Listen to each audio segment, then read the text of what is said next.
All of you. तो कल सब थे आप में, आप थे कल, ठीक है, फर्स्ट क्लास आपकी, ओके। आप तो थे, आप बिटिया भी थी, आप भी थे, आप भी थे, और अनामिका आप भी कल थे, ठीक है। तो दो बच्चे अलग ही बैठे हैं जो आज फर्स्ट क्लास है। लास्ट क्लास में हमने बेसिक सा स्टार्ट किया था इकोनॉमिक्स का, एक तो सिलेबस एनालिसिस यूपीएससी का और आरएस का, दोनों में क्या कॉमन है, किस तरह का वेटेज है, ये भी हमने बातचीत की थी। इसके बाद में हमने इकोनॉमिक्स, इसमें क्या हमें पढ़ना है वो सिलेबस आपको मैंने लिखवा दिया था। और फिर हमने पहली क्लास, हालांकि आधे घंटे ही बात हो पाई थी उस पे हमने डिबेट बात की थी। तो पहला तो मैंने आपको ये बताया था कि इकोनॉमिक्स होती क्या है। क्या सबके याद है क्या इकोनॉमिक्स क्या होती है? सबको ध्यान में है? बताओ कौन बताएगा इसकी परिभाषा, खड़ा होके क्लास में कि सर आप मुझसे पूछ लो, पक्का याद है, बता दूंगी एकदम। कोई भी? इतना कॉन्फिडेंस तो होना चाहिए कि एक दिन पहले जो पढ़ा है और यदि क्लास में याद हुआ है तो वो आना चाहिए। सो मैंने आपको क्या बताया था कि कोई भी पर्सन है, इंडिविजुअल है, उसकी इकोनॉमिक एक्टिविटीज का स्टडी करना क्या कहलाता है? इकोनॉमिक्स कहलाता है, ठीक है। इकोनॉमिक एक्टिविटीज का स्टडी करना क्या कहलाता है? इकोनॉमिक्स कहलाता है, सिंपल सा है। इसके फादर कौन है? Adam Smith. इनकी बुक का नाम क्या है?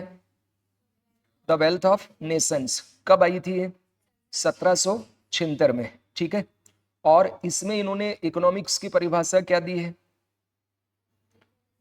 तुम दोनों इधर ही आ जाओ तो मुझे इधर बार बार मूव नहीं करना पड़ेगा। तो इसकी परिभाषा क्या दी थी इन्होंने? Economics is the science of money. क्या है इकोनॉमिक्स? धन का विज्ञान है, ठीक है, साइंस ऑफ मनी। फिर इकोनॉमिक्स को दो भागों में किसने डिवाइड किया? रेगनर फ्रिस ने। कब किया? 1933 में। और दो भागों में पहला कौन सा है? माइक्रो इकोनॉमी, और दूसरा कौन सा है? Macro economy. तो अनामिका अगर मान लो समोसे खाने जा रही है तो किस में आएगा? Micro economy. और तुम सब जा रहे हो तो किस में आएगा? मैक्रो में।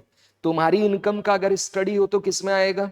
माइक्रो। और पूरे देश की नेशनल इनकम का स्टडी हो तो मैक्रो। तुम्हारा बैंकिंग व्यवहार, तुमने कितना जमा कराया, कितनी एफडी कराई, कितनी आरडी की, कितना शेयर में ट्रांजेक्शन कर रहे हो एक व्यक्ति का, तो किस में आएगा? माइक्रो में। पर पूरे देश के लोगों का शेयर में ट्रांजेक्शन, सारे देश के लोगों का एफडी आरडी डिपॉजिट्स या बैंकिंग पूरा, इन्फ्लेशन वगैरह, ये सब किस में आएगा? मैक्रो में। इतना हमने बात किया था। फिर मैंने आपको कहा माइक्रो इकोनॉमी को हम क्या कहते हैं? प्राइस थ्योरी कहते हैं। मतलब इसमें हर चीज प्राइस को ध्यान में रख के किया जाता है। जैसे तुम कोई भी चीज खरीदने भी जा रहे हो तो तुम क्या देखते हो? कीमत देखते हो कि इसका कम है या ज्यादा है। और कंज्यूमर अगर कम कीमत पे उसको मिलेगा तो उसका क्या होगा कि खरीदने की क्षमता, खरीदने का मोटिवेशन और संतुष्टि, सेटिस्फेक्शन लेवल क्या होगा? ज्यादा। और यदि चीजें महंगी है तो उससे खरीदने का उसका मोटिवेशन जो है और सेटिस्फेक्शन लेवल है वो क्या हो जाएगा? कम होगा। वही सेलर क्या सोचता है कि मुझे ज्यादा से ज्यादा क्या मिलना चाहिए? पैसा मिलना चाहिए। ज्यादा से ज्यादा क्या मिलना चाहिए? पैसा। मैंने एग्जाम्पल दिया था कि मान लो मैं एक विक्रेता हूं, पेन बेचता हूं, मेरे पास ऐसे 100 पेन है, अगर इसको 10 रुपए में बेचूं तो 1000 रुपए मिलेंगे। और यदि इसकी कीमत बढ़कर 100 रुपया हो जाए तो कितने? 10,000 मिलेंगे। तो मैं इसको 10 में बेचना चाहूंगा या 100 में बेचना चाहूंगा? जितना ज्यादा हो मेरा मोटिवेशन उसी में मुझे फायदा होगा।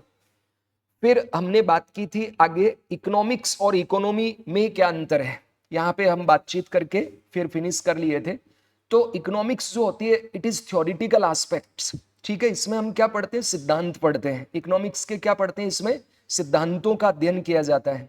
और वहीं हम लोग इकोनॉमी के अंदर क्या करते हैं? इन इकोनॉमिक्स के थ्योरीज का प्रैक्टिकल इंप्लीमेंटेशन, किसी देश की इकोनॉमी को चलाने के लिए इन सिद्धांतों का इंप्लीमेंटेशन के बारे में हम अध्ययन करते हैं। इतना बातचीत सबके क्लियर हुआ कि जैसे डिमांड का सिद्धांत है, सप्लाई का सिद्धांत है, ठीक, या मान लीजिए कोई कोई भी नेशनल इनकम का सिद्धांत, बजट का सिद्धांत, कुछ भी है, तो इन सब के बारे में हम जब अध्ययन करते हैं तो इसको हम पढ़ते हैं इकोनॉमिक्स में।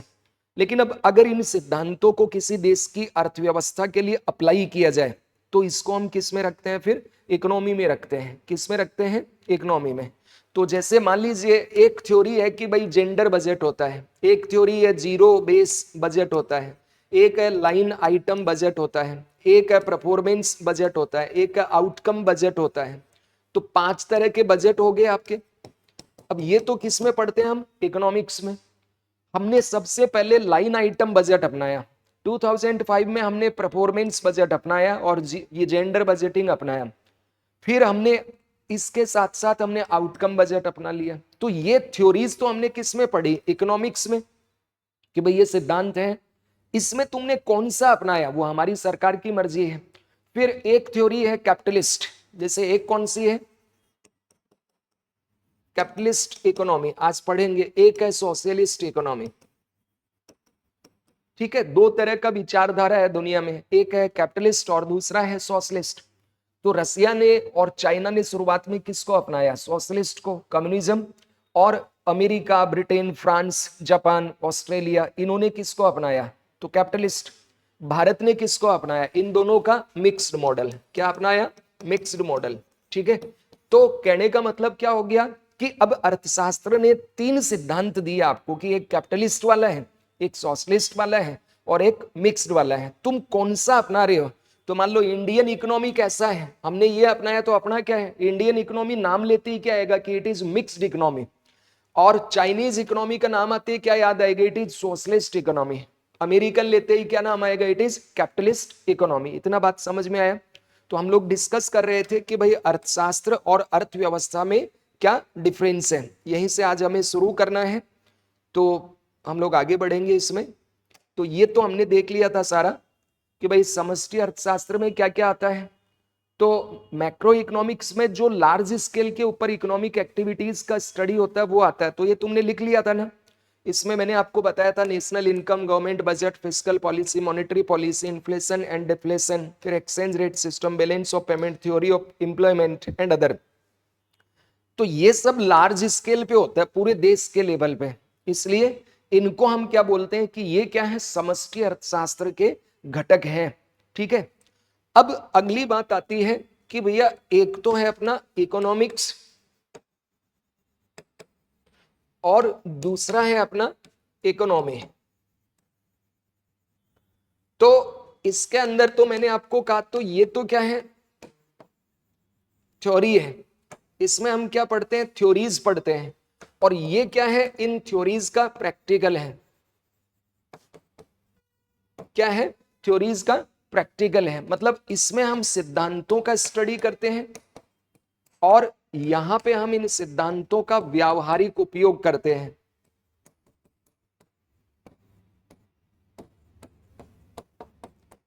ठीक है। तो इसमें अर्थशास्त्र के विभिन्न सिद्धांतों के बारे में अध्ययन किया जाता है, जबकि अर्थव्यवस्था के अंदर हम क्या करते हैं, इन सिद्धांतों का प्रैक्टिकल इंप्लीमेंटेशन का इस्तेमाल कैसे होता है उनके बारे में स्टडी करते हैं। तो अब हेडिंग दीजिए आप लोग, अर्थव्यवस्था, इकोनॉमी, अर्थव्यवस्था, इकोनॉमी, इकोनॉमी, और डेस देके इसमें लिखिए इकोनॉमी। अर्थव्यवस्था अर्थशास्त्र का व्यावहारिक पहलू होती है। अर्थव्यवस्था अर्थशास्त्र का व्यावहारिक पहलू होती है। Economy is the practical aspect of economics. Economy is the practical aspect of economics, अर्थात that is under economics we generally study, that is, अर्थात अर्थशास्त्र के अंतर्गत हम सामान्यतः अर्थशास्त्र के विभिन्न सिद्धांतों का अध्ययन करते हैं। That is under economics we generally study its various principles. Its मतलब इकोनॉमिक्स, इकोनॉमिक्स के विभिन्न सिद्धांतों का हम इसके अंतर्गत क्या करते हैं, स्टडी करते हैं। तो वही हम लोग जो इकोनॉमी है इसके अंतर्गत क्या पढ़ते हैं, इकोनॉमी के अंदर इन सिद्धांतों का यूज कैसे होता है वो पढ़ते हैं। जैसे एक होता है मांग का सिद्धांत, अभी बात करेंगे। एक होता है आपूर्ति का सिद्धांत, एक होता है कीमत का सिद्धांत, एक है राष्ट्रीय आय का सिद्धांत। ये है थ्योरी। तो इकोनॉमिक्स जो है इसमें हम क्या पढ़ते हैं, ये सिद्धांत पढ़ते हैं कि डिमांड क्या होती है, डिमांड का थ्योरी क्या होता है, सप्लाई क्या होता है, सप्लाई का सिद्धांत क्या होता है। और फिर इकोनॉमी में इसका प्रैक्टिकल यूज करते हैं कि डिमांड कैसे बढ़ती है, कैसे घटती है। जैसे मान लीजिए कीमत बढ़ेगी तो डिमांड घटेगी या बढ़ेगी? अगर मान लीजिए प्राइस बढ़ जाए तो तुम्हारी डिमांड जो है वो घटेगी या बढ़ेगी? घटेगी।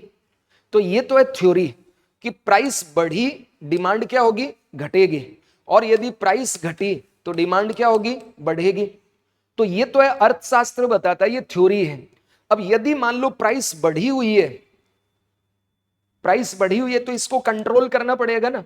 तो फिर इंप्लीमेंटेशन क्या है कि सरकार कैसे भी इस प्राइस को घटाने के लिए और डिमांड को बढ़ाने के लिए स्टेप उठाएगी।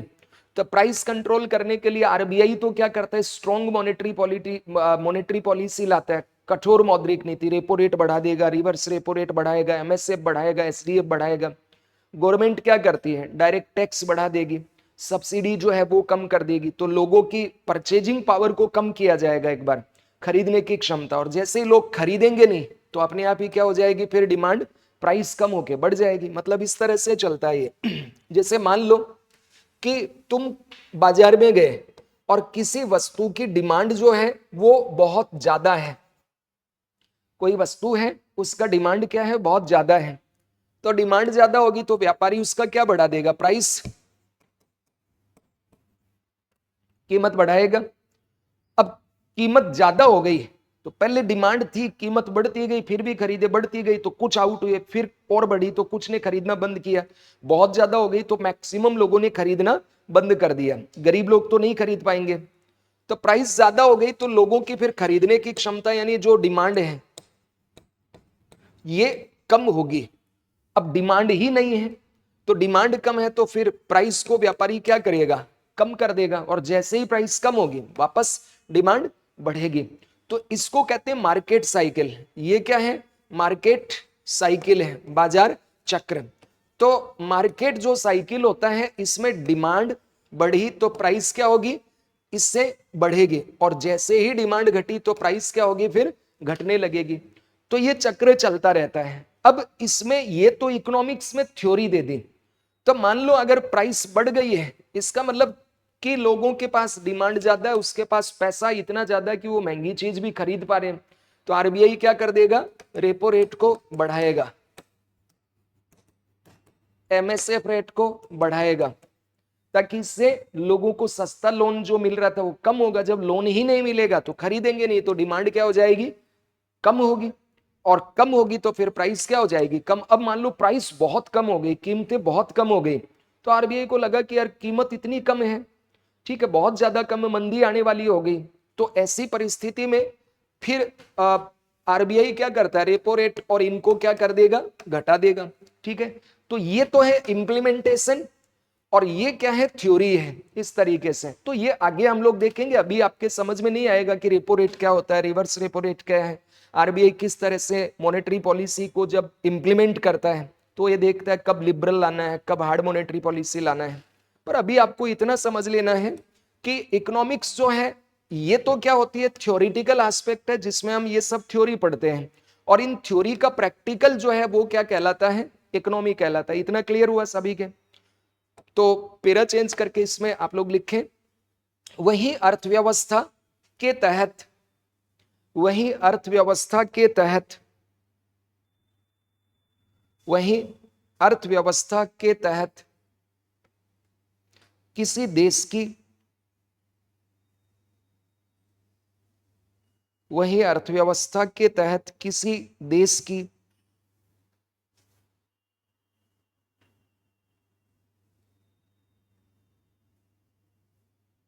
किसी देश की अर्थव्यवस्था के संचालन हेतु, अर्थव्यवस्था के संचालन हेतु इन सिद्धांतों का अभ्यास या व्यावहारिक रूप में उपयोग किया जाता है। इन सिद्धांतों का अभ्यास या व्यावहारिक रूप में उपयोग किया जाता है।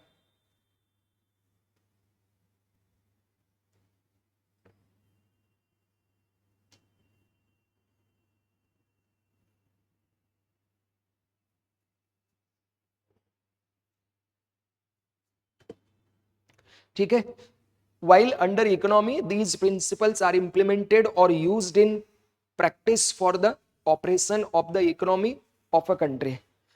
तो ये हुआ इकोनॉमिक्स और इकोनॉमी में क्या रिलेशन है। तो आपके सिलेबस में इकोनॉमिक्स नहीं है, आपके सिलेबस में क्या है, इकोनॉमी दी हुई है। इकोनॉमिक्स कौन पढ़ते हैं, जो मान लीजिए प्रोफेसर्स बनते हैं या जिनको कॉलेज या स्कूल 11-12 में इकोनॉमिक्स पढ़ानी है, उनको थ्योरी पढ़नी होती है। आपके लिए इतना है कि भाई आप जब अधिकारी बनेंगे तो आपको देश की अर्थव्यवस्था क्या है, देश की अर्थव्यवस्था के समक्ष क्या चैलेंज है, देश के लोगों की कृषि वाली जो है उसमें क्या चैलेंज है, इंडस्ट्री में क्या चैलेंज है, सर्विस सेक्टर में क्या चैलेंज है, बैंकिंग का क्या चैलेंज है, ट्रम्प की धमकियों का क्या प्रभाव पड़ने वाला है, पेट्रोल महंगा हुआ तो क्या प्रभाव पड़ने वाला है, ये बेसिक नॉलेज होना चाहिए।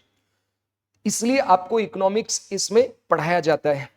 और सामान्यतः आप इसमें देखेंगे तो वो सब चीज है जो आम व्यक्तियों से जुड़ा हुआ है। सिलेबस आप देखोगे तो बैंकिंग आम व्यक्तियों से जुड़ा हुआ, फिजिकल पॉलिसी इसका प्रभाव सीधा आम व्यक्तियों पर पड़ता है, ट्रेड पॉलिसी आम व्यक्तियों से जुड़ा हुआ है, गरीबी बेरोजगारी आम व्यक्तियों से जुड़ा हुआ है, इंफ्रास्ट्रक्चर इन्वेस्टमेंट वगैरह ये सब आम व्यक्ति से जुड़ी हुई चीजें आपको पढ़ाई जाती है। तो अब इकोनॉमिक्स जो है ये कितने प्रकार की है ये भी हमें समझना है। तो एक इसमें आपको ये समझना है कि दुनिया में जो इकोनॉमी है इसके 3 मुख्य मॉडल हैं। अब केवल समझना है, बाद में इसको लिखेंगे हम। एक होती है कैपिटलिस्ट इकोनॉमी,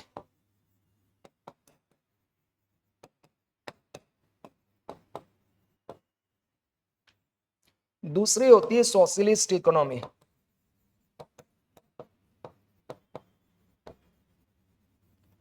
और तीसरी होती है मिक्स्ड इकोनॉमी।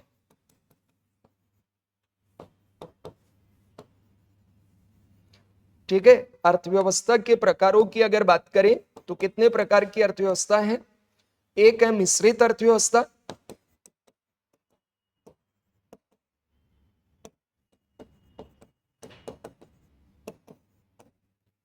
एक समाजवादी,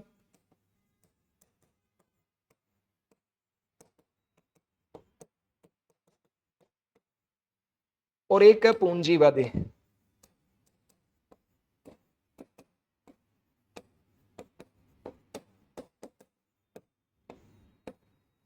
ठीक है, मेनली जो अर्थव्यवस्था है इसको कितने भागों में बांटा गया है, 3 भागों में हम लोग डिवाइड करते हैं।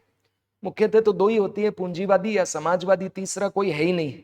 लेकिन फिर भी भारत ऐसा देश है जिसने तीसरी व्यवस्था को चलाया और वो सबसे सफल है। आज दुनिया में सबसे ज्यादा अगर कोई सफल मॉडल है तो वो कौन सा है, पूंजीवादी नहीं है, ना ही समाजवादी है। समाजवादी तो बहुत कम देशों में आपको देखने को मिलेगी।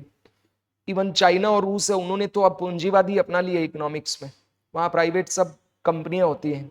आज दुनिया में सबसे सफल मॉडल कौन सा है, मिश्रित अर्थव्यवस्था का।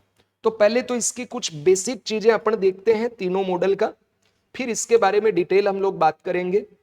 तो देखो, सबसे पहले तो ये कि ये पूंजीवादी अर्थव्यवस्था, इसके फादर कौन है। तो इसके फादर है एडम स्मिथ। कौन है, एडम स्मिथ। और इनकी एक पुस्तक आई थी, इनकी बुक का नाम क्या है, तो इनकी बुक का नाम द वेल्थ ऑफ नेशन।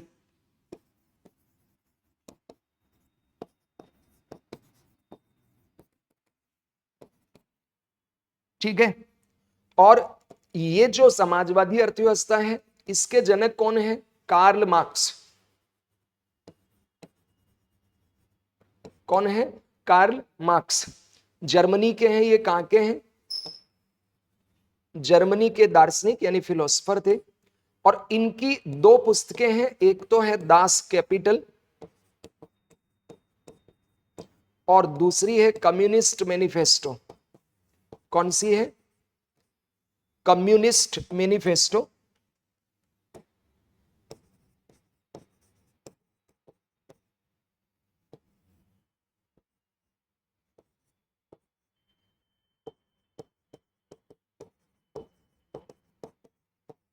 ये जो मॉडल दिया ये दिया प्रोफेसर जॉन मेनार्ड किन्स ने, JM किन्स। और ये इंग्लैंड के रहने वाले हैं। कहां के रहने वाले हैं, इंग्लैंड यानी यूके कह सकते हैं हम। और इनकी जो पुस्तक है उसका नाम है the general theory of employment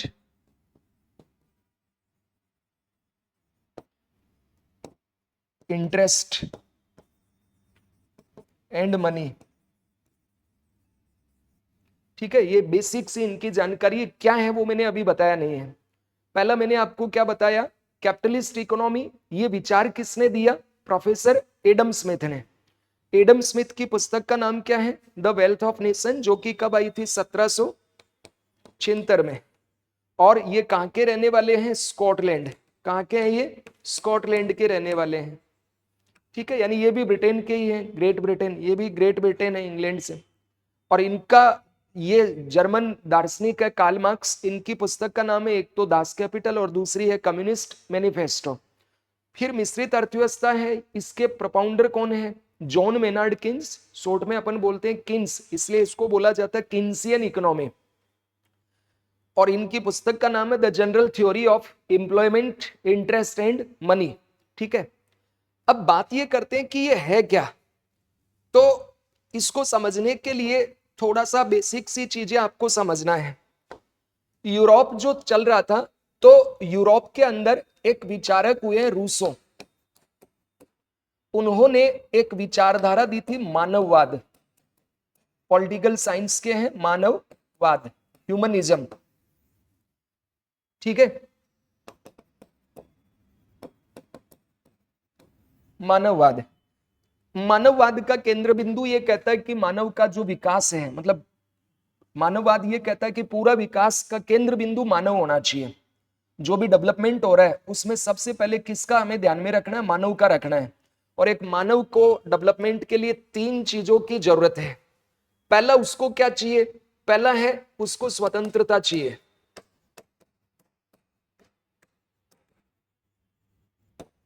liberty चाहिए। दूसरा उसको क्या चाहिए, समानता चाहिए।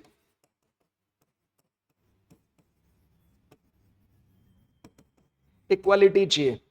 और तीसरा उसको चाहिए बंधुता।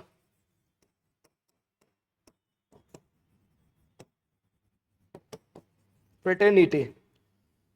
स्वतंत्रता, समानता और बंधुता। रूसी क्रांति का बाद में आधार भी यही बना था, रूसी की क्रांति हुई थी। तो इसके अंदर इन्होंने तीन चीजों के ऊपर बल दिया कि किसी भी व्यक्ति को क्या क्या चाहिए। एक तो स्वतंत्रता चाहिए, दूसरा चाहिए उसको बंधुता, तीसरा उसको चाहिए समानता। बंधुता का सिंपल मतलब यह है कि भाई हम सब चाहे किसी भी जाति धर्म क्षेत्र विशेष के क्यों ना रहे, मानव है और मानव के नाते हम सब बराबर हैं। आपस में हार्मोनी होनी चाहिए, भाईचारा होना चाहिए। क्या होना चाहिए, भाईचारा, किसी भी तरह का भेदभाव नहीं होना चाहिए।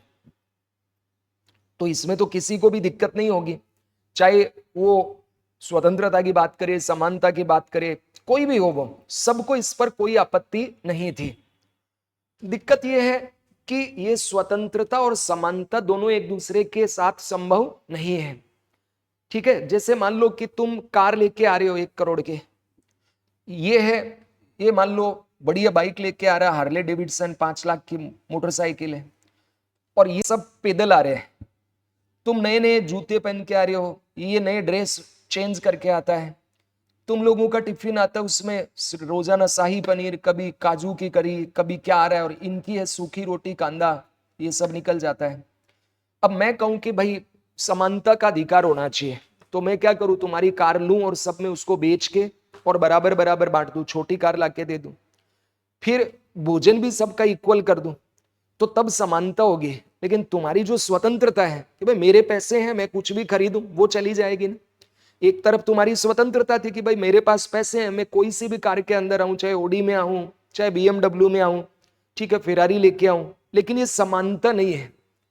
तो जहां समानता होती है वहां व्यक्ति की स्वतंत्रता जो है, लिबर्टी है, वो खत्म हो जाती है। तो अब समस्या ये हो गई, रूसो ये कह के गए मानववाद जो है इसमें व्यक्ति के पास क्या होनी चाहिए, स्वतंत्रता होनी चाहिए, समानता होनी चाहिए और बंधुता होनी चाहिए। तो बंधुता में तो कोई दिक्कत नहीं है, होनी चाहिए भाईचारा तो, लेकिन दिक्कत इनमें आई कि भाई स्वतंत्रता और समानता एक साथ नहीं चल सकती। जैसे मान लो कि तुम्हें सबको स्वतंत्रता दे दी जाए कि तुम्हें जो करना है करो, तो मान लो इसने बिजनेस किया कपड़ों का, इसने बिजनेस किया कारों का, इसने बिजनेस किया मान लीजिए ये खाद्य पदार्थ बेचता है, ये फल सब्जी बेचता है, ये मान लो फैशन डिजाइनर है, ये एक्ट्रेस है, ये मान लीजिए पॉलिटिशियन है, और वो पीछे बिजनेसमैन है। अब इसमें कोई अमीर होगा, कोई गरीब रहेगा, सबकी इनकम तो नहीं रह सकती। चूंकि तुम्हें स्वतंत्रता है बिजनेस करने का, काम करने का, तो तुम कुछ भी करो। लेकिन इससे क्या हुआ, इनइक्वालिटी आ गई। जो अमीर है वो तो अमीर होगा और गरीब है वो गरीब हो जाएगा। तो फिर मैंने जोर दिया कि भाई बराबरी होनी चाहिए। तो बिजनेसमैन ज्यादा कमा रहा, उससे पैसा छीन के और इसमें बांट दिया किसान को, तो वो तो गरीब हो गया, और ये क्या हो गया, अमीर। तो उसको बुरा लगेगा ना कि यार मेरी तो स्वतंत्रता ही छीन ली है। फिर इसने मान लो अपना बहुत बड़ा कारोबार सेट किया, इसके साथ भी वही हो, तो ये दिक्कत आ रही है ना, मतलब स्वतंत्रता जा रही है। तो फिर ये रूसो तो क्या है, इतना कह का के और इनका देहांत हो गया। इसके बाद यूरोप के अंदर एक बहस छिड़ गई कि भाई व्यक्ति को स्वतंत्रता, समानता, इनमें क्या मिलना चाहिए। तो दो विचारधारा आई। एक एडम स्मिथ, एडम स्मिथ ने कहा कि व्यक्ति को स्वतंत्र छोड़ दिया जाए और उसको काम करने की स्वतंत्रता हो, उसको चयन की स्वतंत्रता हो, उसको धन की अर्जन करने की स्वतंत्रता हो, हर तरह की उसको क्या होनी चाहिए, फ्रीडम होना चाहिए, लिबर्टी होना चाहिए। इससे वो अपना खुद का विकास करेगा, और जो गरीब है वो धीरे धीरे अपने आप ही अमीर हो जाएंगे, एक को देख करके दूसरा आगे बढ़ेगा। तो जिस व्यक्ति ने स्वतंत्रता के ऊपर बल दिया वो पूंजीवादी कहलाए। क्या कहलाए, पूंजीवादी। क्या कहलाए, कैपिटलिस्ट। और इसके ऊपर ज्यादा बल दिया किसने, कार्ल मार्क्स ने। कार्ल मार्क्स ने कहा कि स्वतंत्रता बाद की चीज है, पहले बराबरी होनी चाहिए। जब तक इक्वालिटी नहीं आएगी, बराबरी नहीं होगी, तो स्वतंत्रता किस काम की है। जब लोग अमीर हैं बहुत ज्यादा, तो वो तो नौकर बना के रखेंगे, और बहुसंख्यक गरीब हैं वो नौकर होंगे, उनका शोषण होगा। इसलिए क्या होना चाहिए कि राज्य क्या करे, सबकी संपत्ति छीन ले, उसकी कंपनी छीन ले, इसकी कंपनी छीन ले, सबकी कंपनी इनके संसाधन छीन ले, और सबके लिए क्या कहे कि भैया पब्लिक ट्रांसपोर्टेशन में सबको चलना है। हो गई समानता। हॉस्पिटल प्राइवेट वाले को सरकारी बना दिया और कहा सब सरकारी में ही जाके इलाज कराएंगे, सबको काम करना होगा, सबको जरूरत के अनुसार पैसा मिलेगा। तो मान लो कि ये अकबर, तुम्हारा नाम क्या है, मनीहार, मनहर, अच्छा सबका मन हर लेते हो तुम भगवान कृष्ण की तरह। तो मनहर है, मान लो कि मनहर के पास बहुत सारी संपत्ति है, वो सब छीन ली और सब में बांट दिया, तो इसको बुरा लगेगा ना। अब इसको सैलरी दे रहे हैं कि तुम भाई काम करो, या आईआईटी किया हुआ है, तो पहले 1 करोड़ रुपए कमा रहा था, अब इसको 1 लाख रुपए दिया जा रहा है, क्योंकि इसकी शादी नहीं हुई है, इसकी जरूरतें कम है। और तुम्हारा नाम क्या है, अशोक। अशोक की 10 संतानें हैं, 4 बीवियां अशोक की, और 10 बच्चे हैं इसके। ये मजदूर है अभी, क्या है, मजदूरी करता है। महीने में इसको तो कितनी सैलरी मिल रही है अब, 1 लाख, इसको मिल रही है 10 लाख, क्योंकि 10 गुना नीड है ना इसकी। तो इसको बुरा लगेगा या नहीं, और ये इसी के अंडर में काम करता है, तो इसको चिढ़ाता है, और बॉस क्या हाल है, ये बोले क्या यार हाल क्या है, बुरे फटीचर हाल है। समानता तो की ना इसमें कि तुम्हारी जरूरत कम है तो तुम्हें पैसा कम मिलेगा, इसकी जरूरत ज्यादा है तो पैसा ज्यादा मिलेगा। काम तो करा रहे हैं योग्यता के अनुसार, और भुगतान किया जा रहा है इसको जरूरत के अनुसार। लेकिन फिर भी मार्क्स ने कहा कि क्या होना चाहिए, सारे जो प्राइवेट एसेट है उनको छीन के और सरकारी बना दो, और उनके ऊपर उन्होंने कहा राज्य का अधिकार होना चाहिए, और फिर समाज का बराबरी होना चाहिए। तो इसको नाम दिया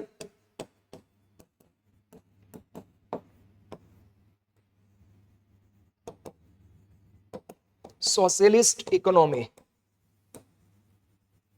और ये क्या है, कैपिटलिस्ट।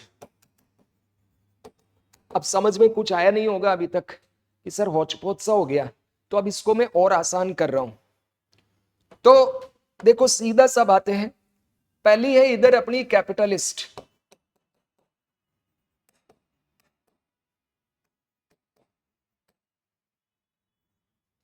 इसके अंदर क्या होता है कि व्यक्ति जो है इंडिविजुअल,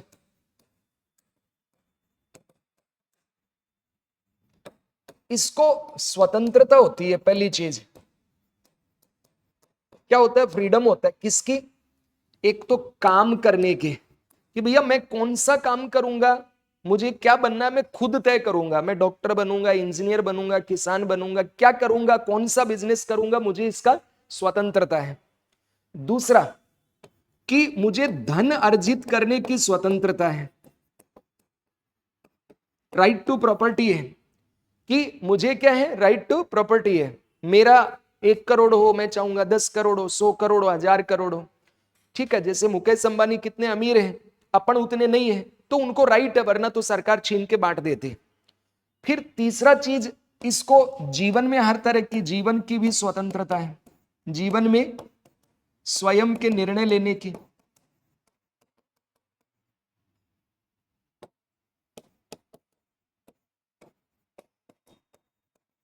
ये भी स्वतंत्रता है।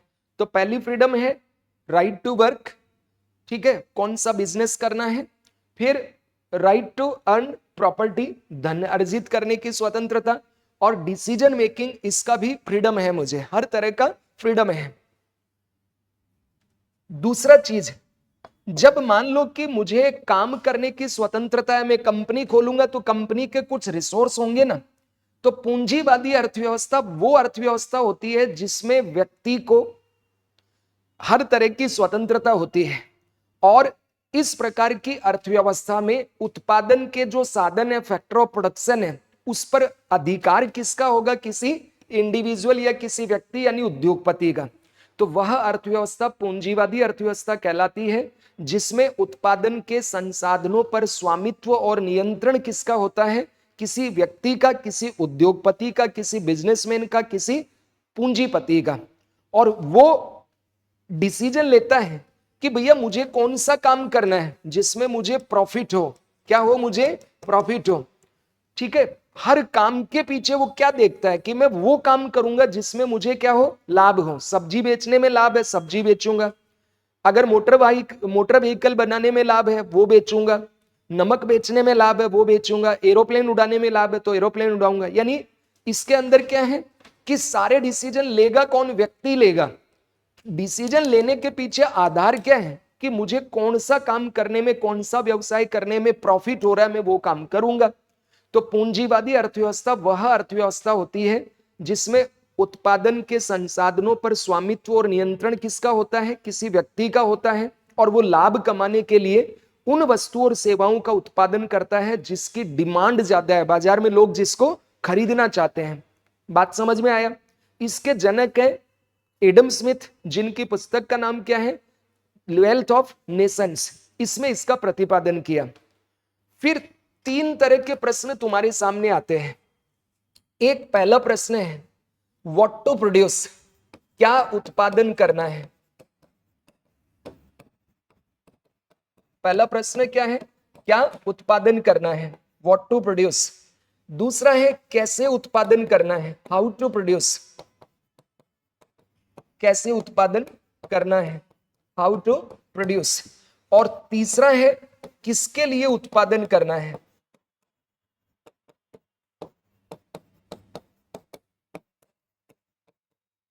For home to produce. 3 प्रश्न है तुम्हारे सामने। इन तीनों प्रश्नों में तुम्हें यह डिसीजन लेना है क्या उत्पादन करना है।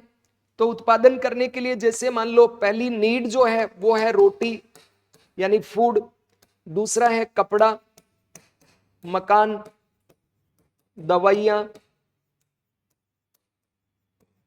ठीक है, या मान लीजिए बंदूक, या मान लो व्हाइट गुड्स। व्हाइट गुड्स मतलब luxury items, car, AC, fridge वगैरह। तो बहुत सारी लाखों चीजें हैं, तुम्हें क्या उत्पादन करना है। लाभ देखो, पहला क्या है कि रोटी बेचने में यानी होटल चलाने में लाभ है तो होटल रेस्टोरेंट चलाऊंगा। अगर कपड़ा बेचने में डिमांड है कपड़े की, हर कोई खरीद रहा है, उसमें प्रॉफिट है तो कपड़ा बनाने की फैक्ट्री लगाऊंगा। मकान बनाने में तो ठेकेदार बनूंगा, रियल एस्टेट की कंपनी खोल लूंगा, उसको चलाऊंगा। यदि मान लो कि मुझे दवाइयां बेचने में प्रॉफिट हो रहा है तो फार्मा दवाई बना लूंगा। यदि देश की सुरक्षा के लिए खतरा है तो मैं बंदूकों की फैक्ट्री लगाऊंगा, खूब बिकेंगे। इजराइल में बंदूकें खूब बिकेंगी क्योंकि वहां हर व्यक्ति को ट्रेनिंग दी जाती है और शत्रु चारों ओर से घेरा हुआ है। इजराइल बीच में बैठा है ना, चारों ओर मुस्लिम राष्ट्र उसको घेर के बैठे हैं।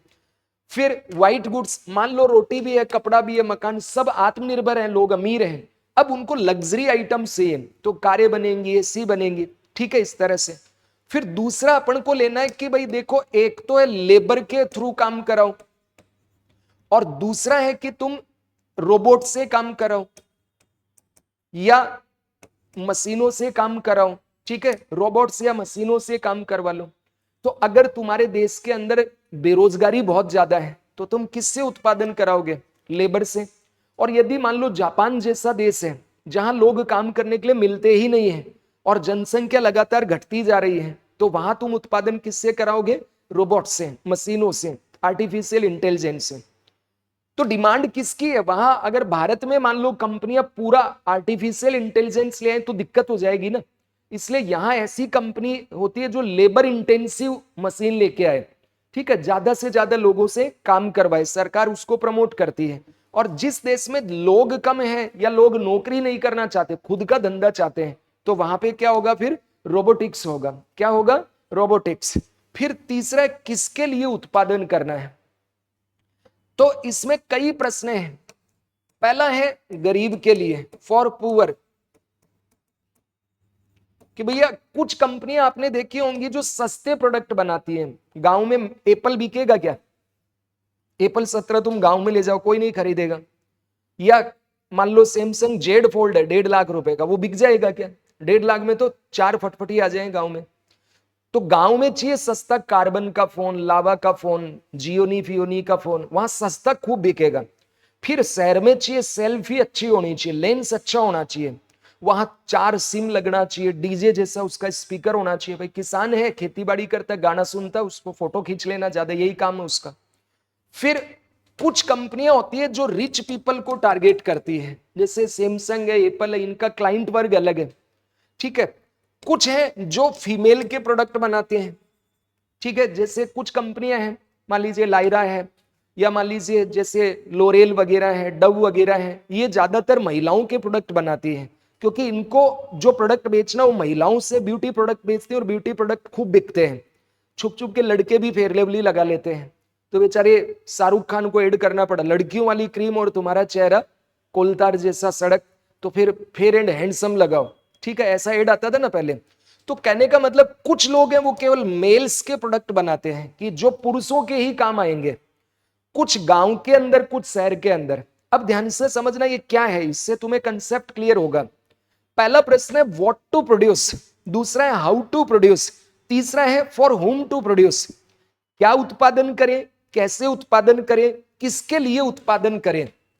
यदि मान लो इन सब के ऊपर डिसीजन, इन सब के ऊपर निर्णय कौन कर रहा है, इन तीनों प्रश्नों के ऊपर डिसीजन कौन ले, इन प्रश्नों का निर्णय या डिसीजन यदि मार्केट करे, और मार्केट डिमांड और सप्लाई इसको ध्यान में रखकर कर करे, यानी मांग जितनी है उसका सप्लाई यानी आपूर्ति कर दिया जाए, जिसकी बाजार में डिमांड है उसका प्रोडक्शन किया जाए। तो यदि मान लो क्या उत्पादन करना है, कैसे उत्पादन करना है, किसके लिए उत्पादन करना, what to produce, how to produce, for whom to produce. What to produce मतलब रोटी, कपड़ा, मकान, जो भी चीजें कौन सी बनानी है, जिसकी डिमांड है वो बनाओ। फिर कैसे, भाई अगर लेबर वाले इंटेंसिव वाले बिक रहे हैं, हैंडमेड, तो वो बनाएंगे, मशीन वाले बिक रहे हैं तो वो बनाएंगे। और किनको टारगेट करना, गरीब ज्यादा खरीदते हैं तो गरीब वाला सस्ता प्रोडक्ट बेचो, अमीर वाले का टारगेट है तो महंगा हो, क्वालिटी अच्छा होना चाहिए, फीमेल वाला टारगेट कर रहे हो तो महिलाओं के उत्पाद बेचो। ठीक है, और मेल वाले बना रहे हो जैसे दाढ़ी का सामान हो गया, इस तरह की जो महिलाओं के काम नहीं आ रही, मान लो पुरुष वाले प्रोडक्ट है तो वो फिर उनको टारगेट करते हैं। कई तरह की कंपनी आपने देखा होगा जिनका क्लाइंट है वो पुरुष होते हैं, किन्हीं का महिला होती है। हैंडबैग तो महिलाएं रखते हैं, पुरुष तो नहीं रखेगा।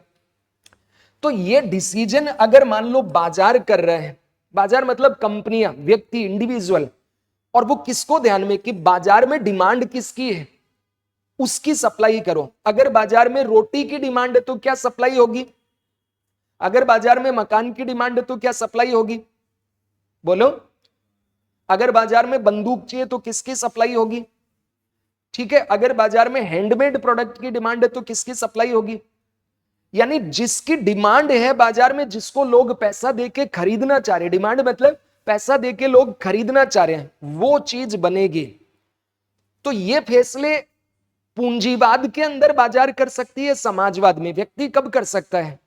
पूंजीवाद अर्थव्यवस्था हो, क्योंकि समाजवादी होगी तो सरकार सारे फैसले लेगी और सरकार बनाएगी कि भैया पहले जरूरी चीजें बनाओ, लग्जरी नहीं, पहले लेबर से काम कराओ, पहले गरीब का गरीबी दूर करो, अमीर अमीर बाद में देखेंगे। तो यदि ये फैसले बाजार कर रहा है डिमांड और पूर्ति को ध्यान में रख के, तो इसको हम कहते हैं कैपिटलिस्ट इकोनॉमी। क्या बोलते हैं इसको? Capitalist economy. तो पूंजीवादी अर्थव्यवस्था की जो परिभाषा है वो क्या हो गई इस हिसाब से? वह अर्थव्यवस्था जिसमें क्या उत्पादन करना है, कैसे उत्पादन करना है, किसके लिए उत्पादन करना है, इसका फैसला बाजार द्वारा किया जाता है, लोगों की मांग और आपूर्ति को ध्यान में रखकर। जिन चीजों की बाजार में आवश्यकता होगी उसको बेचने से प्रॉफिट होगा, और एक कंपनी या उद्योगपति या व्यक्ति क्या चाहता है? इसमें मुझे ज्यादा से ज्यादा लाभ हो। ठीक है, अब इसका अपोजिट देखो।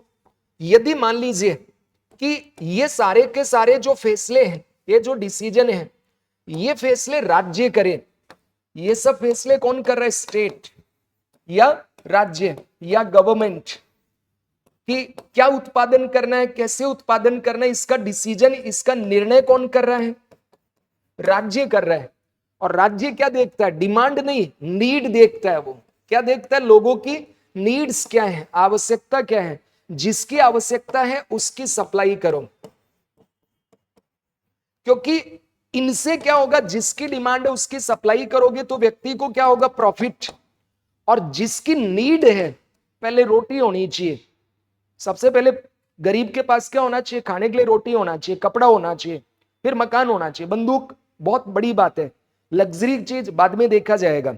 फिर पहले लेबर से काम होना चाहिए। मुकेश अंबानी क्या देखता है? सस्ता क्या पड़ेगा? गवर्नमेंट क्या देखती है? रोजगार कौन बढ़ाएगा? फिर मुकेश अंबानी क्या देखता है? भैया खरीद कौन रहा है, अमीर या गरीब, उसका बनाओ। ठीक है। और सरकार क्या देखती है? जरूरत क्या है। इसका मतलब क्या है? जरूरत। तो जो जरूरत की चीजें पहले सरकार उनको बनाएगी। पहले गांव में बिजली, गांव में सड़क, गांव में स्कूल, गांव में हॉस्पिटल, गरीब लोगों का घर, गरीब लोगों का भोजन। ठीक है, ताकि क्या होना चाहिए? वेलफेयर, कल्याण। क्या होना चाहिए? लोक कल्याण। तो पूंजीवादी अर्थव्यवस्था वो अर्थव्यवस्था जिसमें इनके ऊपर फैसला कौन लेता है? बाजार लेता है।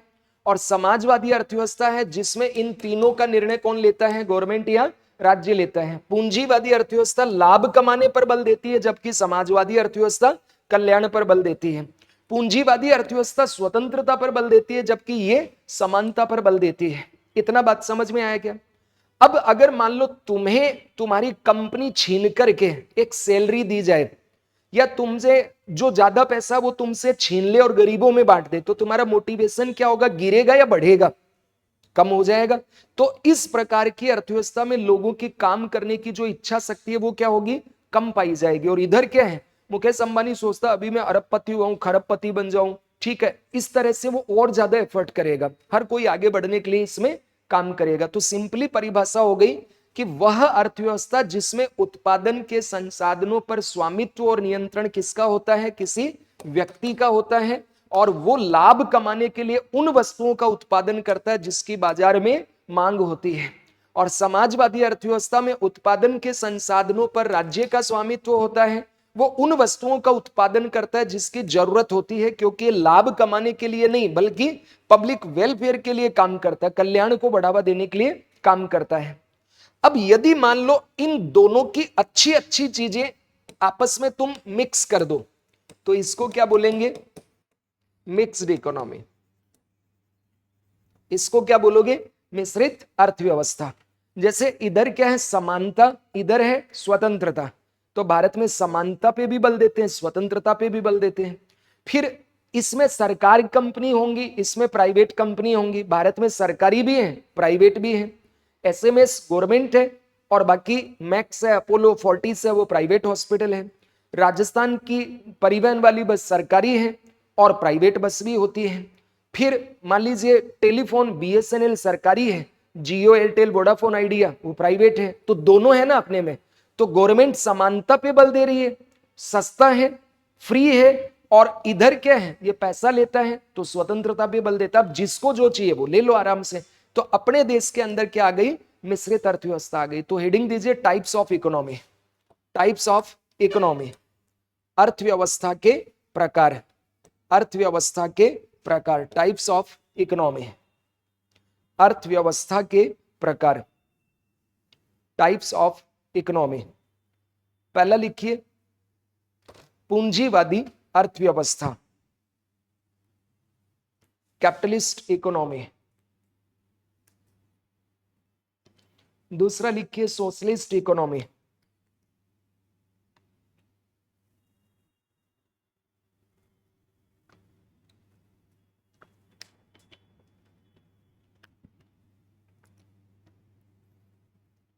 Socialist economy, socialist economy.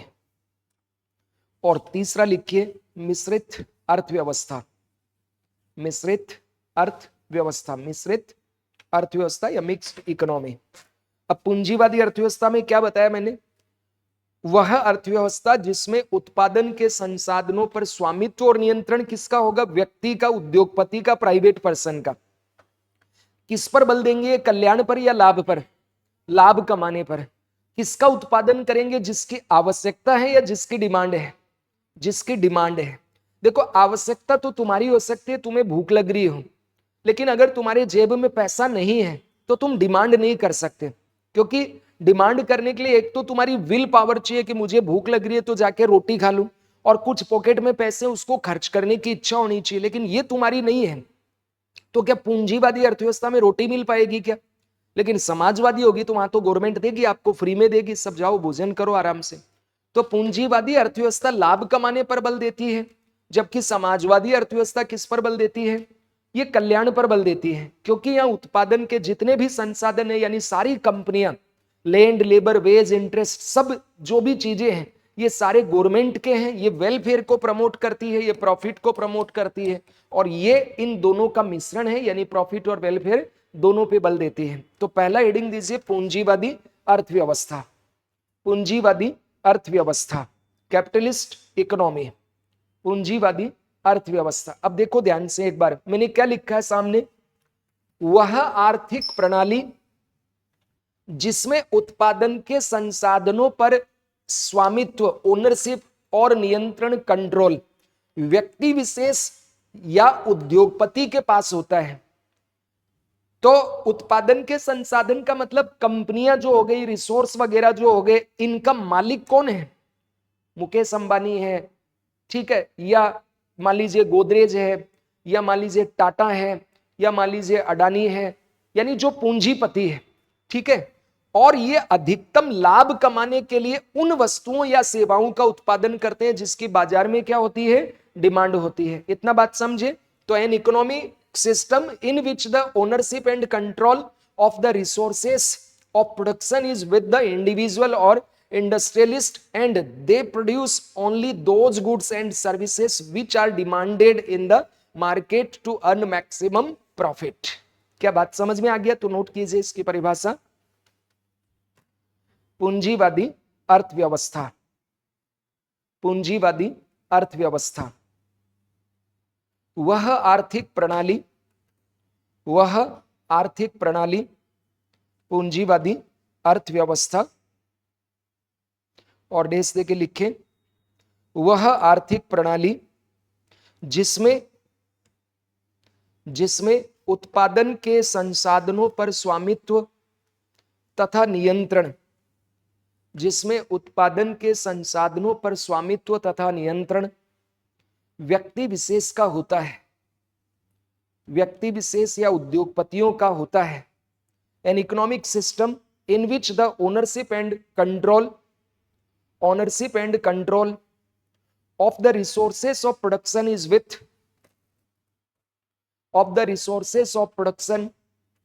Is with the individual और industrialist, and they produce only those goods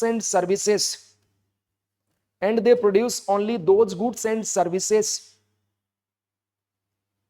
which are demanded in the market to earn maximum profit। तथा ये अधिकतम लाभ कमाने के लिए उन्हीं वस्तु और सेवाओं का उत्पादन करते हैं जिनकी बाजार में डिमांड होती है, जिनकी बाजार में डिमांड होती है, जिनकी बाजार में डिमांड होती है।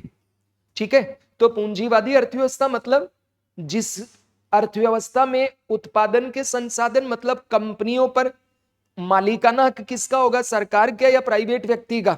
प्राइवेट व्यक्ति यानी इंडस्ट्रियलिस्ट का।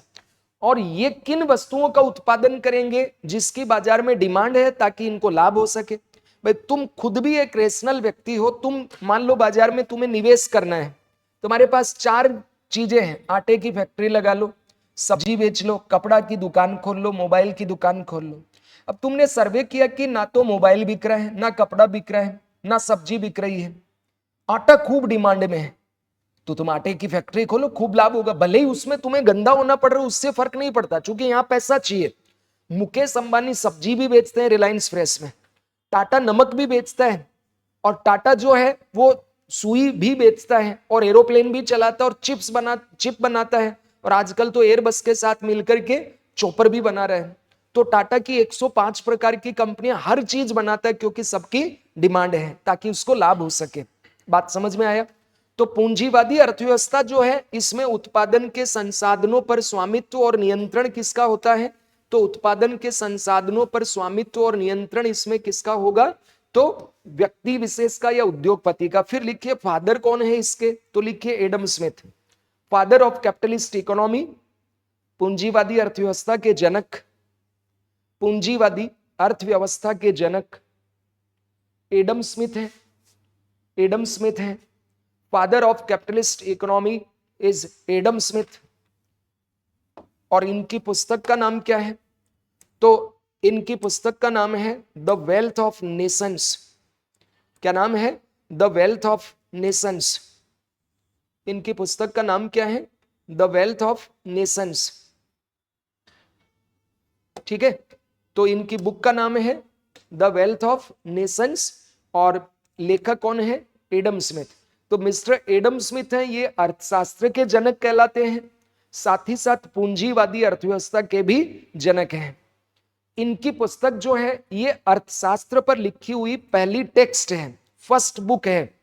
मैंने कल आपको बताया था कि एक भारत में भी पुस्तक लिखी गई है अर्थशास्त्र, रिटन बाय कौटिल्य, बट अर्थशास्त्र उसका नाम अर्थशास्त्र है, वो पॉलिटिकल साइंस की बुक है, बिकॉज उसमें राज्य क्या होता है, राजा के क्या कर्तव्य हैं, राज्य के कितने भाग होते हैं, कितने अंग होते हैं, उसमें थोड़ी बहुत राज्य की आर्थिक व्यवस्था के बारे में बताया गया कि टैक्स कैसे लगाना चाहिए।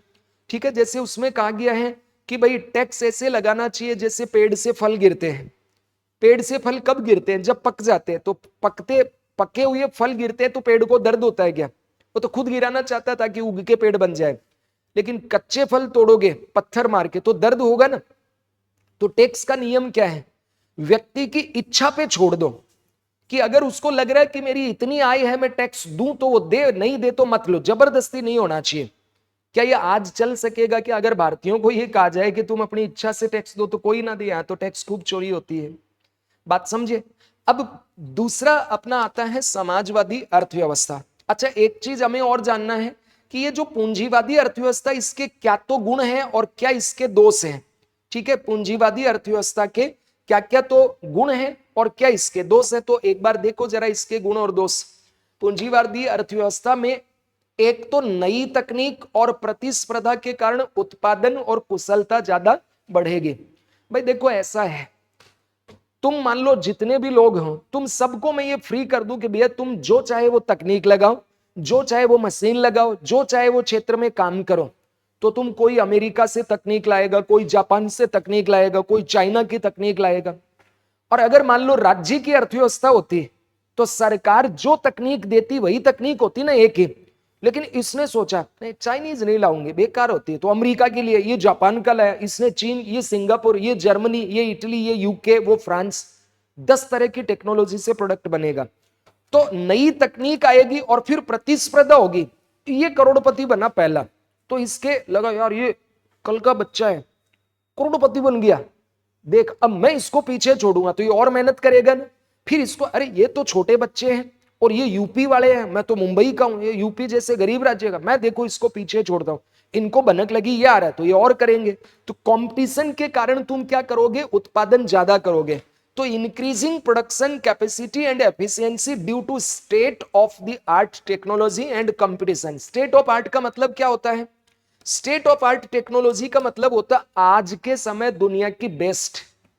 जैसे किसी भी शब्द के आगे ये लग जाए ना स्टेट ऑफ आर्ट, तो स्टेट ऑफ आर्ट एक मतलब कहते हैं ना जिसको कि भाई ये बहुत चीजों को कम शब्दों में कह देता है। तो स्टेट ऑफ आर्ट का मतलब होता है आज के समय सबसे बेस्ट। बात समझ में आ गया? जैसे मैं कहूं वेद आईएएस में सबसे बेस्ट पढ़ाई होती है, स्टेट ऑफ आर्ट पढ़ाई होती है, स्टेट ऑफ आर्ट इंफ्रास्ट्रक्चर है। तो स्टेट ऑफ आर्ट का मतलब हो गया आज के समय में जो उपलब्ध तकनीक है उन सब में बेस्ट तकनीक है। तो तुम जापान की लाए, कोई कहां की लाया, तो ज्यादा ऊपर जाएगा। दूसरा, एक तो देखो अगर ऐसा होता कि भैया सब लक्स साबुन से नहाओगे, दीपिका को भी कहें, दीपिका पादुकोण लक्स 10 रुपए वाले लाल साबुन से नहाओगी, गरीब आदमी को भी वही साबुन दे 10 रुपए वाला, तो दीपिका को बुरा लगेगा ना, यार 10 रुपए वाले साबुन से खुशबू ही नहीं आ रही इससे। गरीब को तो बड़ा मजा आएगा, देखो दीपिका भी इससे नहा रही है, वो पूछे अच्छा दीपिका जी आज तुम किससे नहाए? लक्स से। मैं भी लक्स से ही नहाया था। तो इसको तो गर्व हो रहा है कि दीपिका वाले साबुन से मैं नहा रहा हूं, लेकिन दीपिका को तो बुरा लग रहा है ना। लेकिन क्यों ऐसा हुआ? क्योंकि वहां सरकार की एक कंपनी है जो साबुन बनाएगी, एक कंपनी चीनी बनाएगी, एक कंपनी कपड़े बनाएगी, एक कंपनी स्कूल चलाएगी, सब सरकारी है ना। लेकिन यहाँ पे साबुन ये बना रहा है लक्स वाला, ये बना रहा है मान लीजिए बाबा रामदेव वाला, ये साबुन बना रहा है मान लीजिए डव वाला, वो मान लीजिए लोरियल वाला, ये 50 तरह की कंपनी, और मैं हूं कंज्यूमर। तो दीपिका और मुझे जो अच्छा लगेगा मैं उसको खरीदूंगा। तो अच्छा पूंजीवाद में लगेगा या समाजवाद में? समाजवाद में। अरे समाजवाद में तो लक्ष्य से ना होगे, और पूंजीवाद में 50 कंपनियां हैं। तो यहां उपभोक्ताओं को अधिक संतुष्टि मिलेगी और चयन की स्वतंत्रता होगी। 50 कंपनी है, एक मुकेश जी की है, एक टाटा साहब की है, एक मान लीजिए बिग बाजार, वो तो खैर बंद हो गया, डी मार्ट वाली है, एक मान लीजिए आदि गोदरेज वाले, एक पतंजलि वाला है, एक विदेशी कंपनी भी है। तो इसमें चयन ज्यादा है ना पूंजीवादी में। समाजवादी होती तो तुम सबको सरकारी स्कूल में पढ़ना होता, सरकारी कॉलेज में पढ़ना होता, सरकारी अस्पताल, सरकारी सब सरकारी होता। लेकिन पूंजीवाद में तो सरकारी के है नहीं, तो यहाँ प्राइवेट 50 कंपनियां, उनमें आप इलाज कराओ। फिर तीसरा, इसमें आपको क्या बेनिफिट, इसकी विशेषता है तो लाभ क्या है? व्यक्ति का अधिकतम विकास होता है और जीवन स्तर में वृद्धि होती है। There is maximum development of the individual and there is an increase in the standard of living. एक बात बताओ मुझे कि अगर मान लो सरकारी ही सब कंपनियां होती, शिक्षा भी, स्वास्थ्य भी, भोजन भी, स्किल डेवलपमेंट भी, हर क्षेत्र जितना भी तुम सोच सकते हो सब सरकारी होती, तो तुम्हारा ज्यादा विकास होता? या सरकार के साथ साथ 50 प्राइवेट वाली है तब फायदा होगा? क्योंकि एक कंपनी होगी तो उसका मोनोपोली, वो जैसी कंपनी चला रहा है, जैसी क्वालिटी दे रहा है, हम सोचते हैं यही है, इससे बढ़िया कुछ है ही नहीं। हमें तुलना तो तब होगी ना जब सामने 50 विकल्प हो। जैसे मान लो ऐसे 10 दुकान है जूस वाले, पहला पिया बेकार था छोड़ो, दूसरा पिया बढ़िया था, तीसरा पिया और भी बढ़िया था, चौथा घटिया था, पांचवा सबसे बढ़िया था, तो तुम्हें संतुष्टि ज्यादा मिलेगी ना, अगली बार इससे पिएंगे। तो पूंजीवादी अर्थव्यवस्था में व्यक्ति का अधिकतम विकास क्यों होता है? चूंकि उसको अनेक अवसर मिल जाते हैं डेवलपमेंट करने के, इसलिए उसका जीवन स्तर भी वृद्धि होता है, और कंपटीशन जितना ज्यादा होगा उतनी ही चीजें क्या होंगी, सस्ती हो जाएंगी। जैसे आईएएस का बैच अगर लेते हैं तो 2-2 लाख रुपया फीस है। कितनी फीस है? 2-2 लाख रुपया। लेकिन इतनी कोचिंग हो गई कि 70,000 में तुम्हें यहां पढ़ा रहे हैं। तो जितना ज्यादा कंपटीशन बढ़ता है उतना ही लोगों को क्या मिलेगी, चीजें सस्ती मिलेंगी, और सस्ती मिलेंगी तो आपका फायदा होगा और जीवन स्तर बढ़ेगा। फिर साधनों का सर्वोत्तम उपयोग होगा। देखो पूंजीवाद की एक खूबसूरत बात क्या है, सरकारी, कभी आप अस्पताल में जाओ, दवाइयां यूं ही पड़ी है, बर्बाद हो रही है तो हो रही है, गवर्नमेंट की हो रही है, हमारा क्या जा रहा है। या सरकारी स्कूल में जाओ, लाइट चालू है तो है, पेन पेंसिल खराब, अरे हो रही है तो अपना क्या जा रहा है। गेहूं वहां मिड डे मील के सड़ रहे हैं तो सड़ रहे हैं। लेकिन प्राइवेट स्कूल में तुम जाके देखो, अगर 1 मिनट के लिए भी तुमने लाइट चालू छोड़ दी तो प्रिंसिपल और मालिक तुरंत आपको कहेगा भैया कल से मत आना। प्राइवेट हॉस्पिटल में तुम जाओगे, दवाई ऐसे बिखरी मिल जाए तो मेडिकल ऑफिसर्स को तुरंत, ये क्या है, ये पेन कैसे पड़ा है यहाँ पे, 10 रुपए तुम्हारी सैलरी से कटेगा। यानी वो हर छोटी छोटी चीज का यूज कर लेते हैं। तो इसमें क्या होगा, संसाधनों का सर्वोत्तम उपयोग होता है, best use of resources is possible, जितना ऑप्टिमम यूटिलाइजेशन होता है, क्योंकि लाभ कमाना है ना, एक एक रुपया बचाएंगे यहां पे। और फिर शोध व अनुसंधान, आरएनडी का मतलब रिसर्च एंड डेवलपमेंट। सरकारी में क्या होता है कि गवर्नमेंट ही रिसर्च कर रही है, प्राइवेट में तुम 50 कंपनी हो, एक ही फील्ड की 50 कंपनी हो, तो ये भी रिसर्च करिए, ये भी कर रहा है, ये भी कर रहा है, कंपटीशन, इसके कारण ज्यादा आरएनडी होगा ना। भाई तुम एक बार कभी सोचे कि अमेरिका में ही इतना रिसर्च क्यों हो रहा है, क्योंकि वहां पे हजारों कंपनियां हैं। चाइना में इतना रिसर्च क्यों हो रहा है, वहां भी हजारों कंपनियां हैं, क्योंकि चाइना वाले 1978 से ही पूंजीवादी हो गए अर्थव्यवस्था में। वो मार्क्सवादी है केवल पॉलिटिक्स में, बाकी वो भी अमेरिका की तरह पूंजीवादी है। बात समझ, हालांकि वहां कंट्रोल है, वो बात करेंगे बाद में।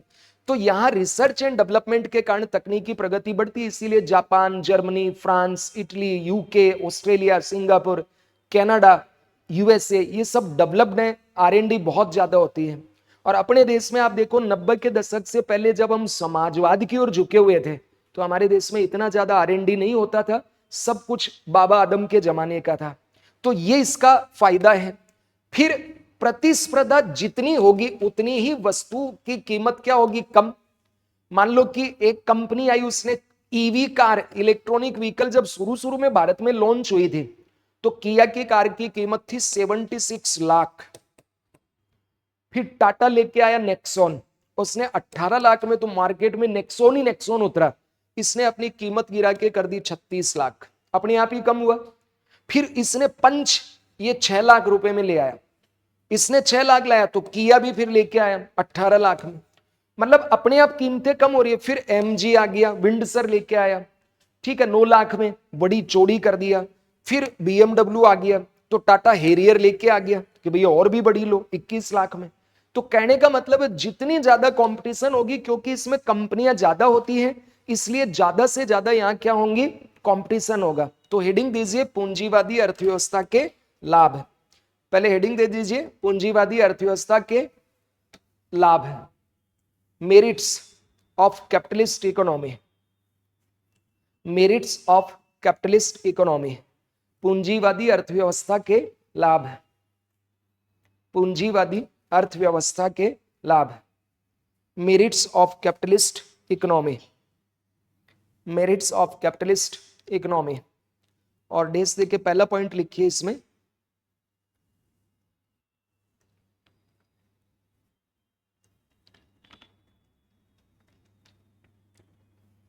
नई तकनीक व प्रतिस्पर्धा के कारण, नई तकनीक व प्रतिस्पर्धा के कारण उत्पादन क्षमता व कुशलता बढ़ना, increasing production capacity and efficiency due to state of art technology and competition. Second लिखिए, दूसरा पॉइंट, सेकंड पॉइंट, उपभोक्ताओं को अधिक संतुष्टि व चयन की स्वतंत्रता, उपभोक्ताओं को अधिक संतुष्टि व चयन की स्वतंत्रता, more consumer satisfaction and freedom of choice, and freedom of choice. तीसरा पॉइंट लिखिए, थर्ड पॉइंट, तीसरा पॉइंट लिखिए, व्यक्ति का अधिकतम विकास होता है, व्यक्ति का अधिकतम विकास होता है और जीवन स्तर में वृद्धि होती है। There is maximum development, there is maximum development of the individual and of the individual, of the individual and there is an increase in the standard of living। फिर लिखिए, संसाधनों का सर्वोत्तम उपयोग होता है, संसाधनों का सर्वोत्तम उपयोग संभव होता है, संसाधनों का सर्वोत्तम उपयोग संभव होता है। The best use of resources is possible, the best use of resources is possible. और नेक्स्ट, शोध व अनुसंधान, इनको शॉर्ट में क्या बोलते हैं, R&D, रिसर्च एंड डेवलपमेंट, शोध एवं अनुसंधान, इसको अनुसंधान की जगह विकास लिख दीजिए बेटा ना, शोध एवं विकास, डेवलपमेंट यानी विकास।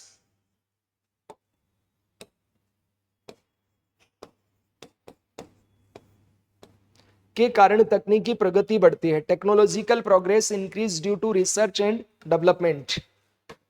शोध व विकास के कारण तकनीकी प्रगति बढ़ती है, शोध एवं विकास के कारण तकनीकी प्रगति बढ़ती है। फिर नेक्स्ट, प्रतिस्पर्धा के कारण वस्तुएं कम कीमतों पर उपलब्ध हो जाती है, कम कीमतों पर उपलब्ध हो जाती है।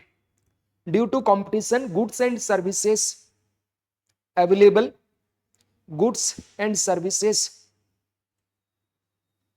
are available at lower prices. Due to competition, goods and services are available at lower prices. क्या इतना समझ में आया क्या? अब आपसे अगर मैं ये पूछूं पूंजीवादी अर्थव्यवस्था का अर्थ सबको समझ में आया क्या? तो क्या बताया मैंने? पूंजीवादी अर्थव्यवस्था मतलब वह आर्थिक प्रणाली जिसमें उत्पादन के संसाधनों पर स्वामित्व एवं नियंत्रण किसका होता है? व्यक्ति या उद्योगपति का। और ये उन वस्तुओं का उत्पादन करेंगे जिसमें अधिकतम लाभ होता है, यानी जिसकी डिमांड ज्यादा है। यहां क्या उत्पादन करना है, कैसे उत्पादन करना है, किसके लिए उत्पादन करता है, ये फैसला कौन करता है? बाजार करता है या व्यक्ति करता है या उद्योगपति करता है। और वो किन वस्तुओं का उत्पादन करेगा जिसकी बाजार में डिमांड है। ठीक है, लाभ कमाने के लिए। इनको सिर्फ और सिर्फ प्रॉफिट से मतलब है। जितने उद्योगपति होते हैं ये प्रॉफिट के लिए अपने देश से भी गद्दारी कर जाते हैं कई बार। जैसे अमेरिका के उद्योगपति हैं तो वो दूसरे देशों में क्यों गए? चूंकि वहां सस्ता है लेबर, वरना अमेरिका में ही रहते। अगर उनको देशभक्ति होती है अमेरिकियों में, बड़े उद्योगपतियों में, तो क्या वो अपना देश छोड़ के बाहर जाते? क्या ट्रंप को ये सब करने की जरूरत ही नहीं पड़ती। पर हुआ क्या अमेरिका में कि वहां की कंपनियां सस्ती लेबर के चक्कर में और विदेशों में सस्ता रिसोर्स के चक्कर में चीन चले गए, वियतनाम चले गए, भारत आ गए, बांग्लादेश चले गए। तो अमेरिका में तो उद्योग ही खत्म हो गए, वहां बेरोजगारी होने लग गई, वो कंज्यूमर देश बन गया। चीन प्रोड्यूसर हो गया तो वहां की कंपनी वहां जाके उत्पादन करके अमेरिका में बेच रही है, तो अमेरिका को बुरा लगेगा ना। तो ये लाभ कमाने के लिए कुछ भी करेंगे, इसलिए इनका एक ही मोटो होता है मैक्सिमम प्रॉफिट। बहुत से भारतीय जाकर दुबई बस रहे हैं, गोल्डन वीजा स्कीम लागू की है ना उसने, तो दुबई बसे वो जाकर के। क्यों बसे भाई? क्या भारत स्वर्ग नहीं है क्या? भारत से अच्छा कोई देश दुनिया में है भारतीयों के लिए? कोई नहीं है अपने देश से। लेकिन क्यों जा रहे हैं? कि वहां एकदम फ्रीडम है, इनकम टैक्स नहीं लगता दुबई में। मतलब यूएई जो देश है इसमें आयकर नहीं लगता है, कितना भी पैसा कमाओ कोई आयकर नहीं है। कुवैत पहला देश है जिसने अपने यहां बाहर से रहने वाले व्यक्तियों पर 5% आयकर लगाना चालू किया, गल्फ कंट्री में पहला देश है, पर आयकर ही नहीं लगता है। तो इसलिए सब भागते हैं वहां पे कि यार अरबों कमाएंगे और अरबों अपन उड़ाएंगे।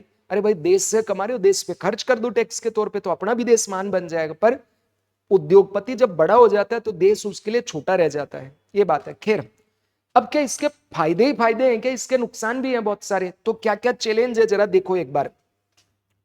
पहला सबसे बड़ा इसका चैलेंज क्या है कि इसमें श्रमिकों का शोषण बढ़ता है और बेरोजगारी बढ़ती है। देखो गवर्नमेंट के अंदर जाना क्यों पसंद करते हैं? पहली चीज है जॉब सिक्योरिटी। एक बार लग गए तो कोई हटा नहीं सकता। अगर मान लो गड़बड़ भी किया तो पहले एपीओ करेगा, फिर सस्पेंड करेगा, लास्ट में किए जा रहे हो तो टर्मिनेट करेगा। बात समझ गए? आईएएस और इनको तो राज्य सरकार हटा ही नहीं सकती, ज्यादा से ज्यादा सस्पेंड तबादला कर सकते हो, कर लो, क्या फर्क पड़ता है, सैलरी तो मिलेगी। तो सरकारी कंपनियों में क्या है कि लेबर यूनियन है, ठीक है, रेलवे यूनियन हो गई, इनकी यूनियन टीचर्स का है। तो उसमें क्या जॉब सिक्योरिटी है, काम कम करना पड़ता है, सुबह 9 बजे जाएंगे 5 बजे आ जाएंगे, काम हुआ तो ठीक वरना कल करेंगे, तुम्हें कोई रोकने वाला थोड़ा ही है।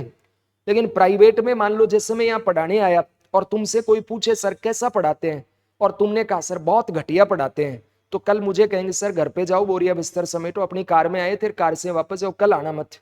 क्यों? तुम्हें एफर्ट करना पड़ेगा। तो गवर्नमेंट स्कूल के अंदर ऐसा नहीं है टीचर बढ़िया नहीं होते, वहां पे रीट माता का मेला भरता है जिसमें 16 लाख लोग आते हैं और उसमें जाकर 40-50 हजार बच्चे पास होते हैं। वो लोग कितने इंटेलिजेंट होंगे, वो तब 3rd ग्रेड के टीचर बनते हैं। फिर भी सरकारी स्कूल का रिजल्ट क्यों नहीं है? क्योंकि रिस्पॉन्सिबल ही नहीं है टीचर, उनको कोई चेक करने वाला नहीं है कि वो पढ़ा रहे हैं नहीं पढ़ा रहे हैं।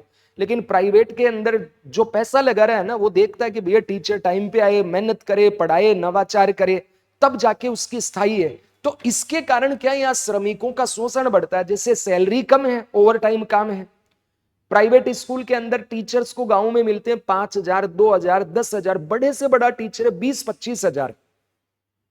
और यहां सरकारी स्कूलों में थर्ड ग्रेड को भी 70,000 रुपया सैलरी मिलती है। और जैसे जैसे एज बढ़ती है 1 लाख से प्लस होते जाते हैं। तो यहां तो शोषण हो रहा है। और फिर प्राइवेट में क्या करते हैं कि ये रोबोटिक्स मशीन ये लेके आ रहे हैं कि यार लेबर से नहीं हो रहा है तो मशीनों से कराओ, तो क्या बढ़ जाएगी? बेरोजगारी। लेकिन सरकार क्या है, वो इस कंपनी के अंदर इसको बढ़ाती जाएगी और भर्ती और भर्ती और भर्ती और भर्ती और भर्ती बढ़ती जाएगी। तो प्राइवेट के अंदर क्या है, गवर्नमेंट में तो भर्ती हो रही है तो बेरोजगारी घटेगी। जरूरत 5 की है तो भी 50 भर लेगी, फिर वैकेंसी निकाल देगी, चलो कोई बात नहीं नौकरी मिल रही है। लेकिन प्राइवेट, मान लो कल को उसको प्राइवेट को बेच दें तो मुकेश अंबानी देखेगा अच्छा यार इसमें जरूरत तो 10 लोगों की और सरकार इसमें 1000 लोग लगा रखी है, तो 990 लोगों को निकालेगा वहां से और उन 5-10 लोगों को कहेगा काम करो वरना तुमको भी फेंक देंगे बाहर। होता है ना ऐसा अक्सर। तो इसलिए यहां श्रमिकों का शोषण बढ़ता है और बेरोजगारी बढ़ती है। तो पहला पॉइंट लिख भी लिया सभी ने, लिख लो, नोट कर लो इसको। हेडिंग दो पहले, पूंजीवादी अर्थव्यवस्था के दोष, demerits of capitalist economy. Demerits of capitalist economy, पूंजीवादी अर्थव्यवस्था के दोष, डीमेरिट्स ऑफ कैपिटलिस्ट इकोनॉमी। और पहला लिखिए, श्रमिकों का शोषण व बेरोजगारी बढ़ती है। Exploitation and unemployment of workers increases. Exploitation and unemployment of workers increases. फिर दूसरी चीज, अगर मान लो हम बात करें सरकारी की, तो सरकारी जो कंपनी होते हैं जैसे एसएमएस है, एसएमएस में डॉक्टर्स को पता है कि भाई यहां गरीब लोग आते हैं, तो देखो वो केयरलेस तो होते हैं क्योंकि एशिया का सबसे बड़ा ओपीडी देखने वाला हॉस्पिटल है एसएमएस, सबसे ज्यादा लोग यहाँ आते हैं। तो तुम जाओगे तो देखोगे कई बार गलत भी चढ़ा देते हैं दवाई, कई बार गुस्से में सुई भी जोर से लगा देते हैं, ये सब तो होगी वहां पे। लेकिन वो आपके साथ कंज्यूमर राइट्स का वोलेशन नहीं करेंगे। प्राइवेट वाले क्या करते हैं, समोसा बेचने वाला उस तेल में 20 बार तल लेगा, भले ही तुम मरो, खाके बीमार पड़ो, फूड पॉइजनिंग हो, उसको फर्क नहीं पड़ता है। या लाभ कमाने के लिए मिर्ची में ईंटा घिस के लगा देगा। मिर्ची के अंदर ईंटा घिस रहा है तो तुम मिट्टी खा रहे हो एक तरह से पकी हुई, तो वो जहर हो गया। भाई मिट्टी खा लेते तो कुछ नहीं होता, लेकिन ये तो पकी हुई जहर है। फिर हल्दी है तो पीली मिट्टी डाल देगा, पीला पाउडर डाल देगा उसमें। तो प्राइवेट के अंदर क्या, अपना लाभ कमाने के लिए मैक्सिमम ये तुम्हें विकल्प तो दे रहे हैं, तुम्हें 50 तरह की कंपनी का है, तुम्हारा सेटिस्फेक्शन भी बढ़ेगा, जितना ज्यादा पैसा दोगे उतना ही क्वालिटी। पर ये क्या करते हैं कि कई बार क्या करते हैं, तुम्हें एक्सपायरी वाली प्रोडक्ट भी डेट चेंज करके दे देंगे, खराब क्वांटिटी, खराब क्वालिटी, यानी लेक इन स्टैंडर्ड। ठीक है, दूसरा आउट एक्सपायरी चीज को भी कई बार बेच देते हैं।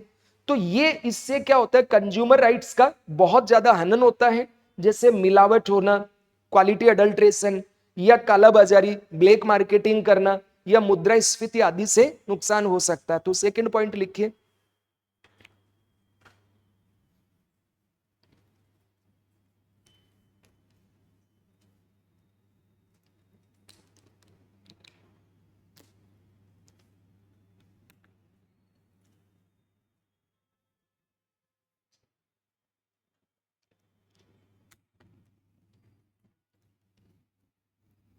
सेकंड पॉइंट क्लियर हुआ। तो पहला, श्रमिकों का शोषण बढ़ता है। जैसे कई बार आपने देखा होगा ना, अमेजोन, अभी जेफ बेजोस ने तीसरी शादी की थी इटली में, तो वहां उनका इतना विरोध हुआ कि तुम्हें यहां शादी नहीं करने देंगे हम, क्योंकि तुम दुनिया भर के श्रमिकों का शोषण कर रहे हो।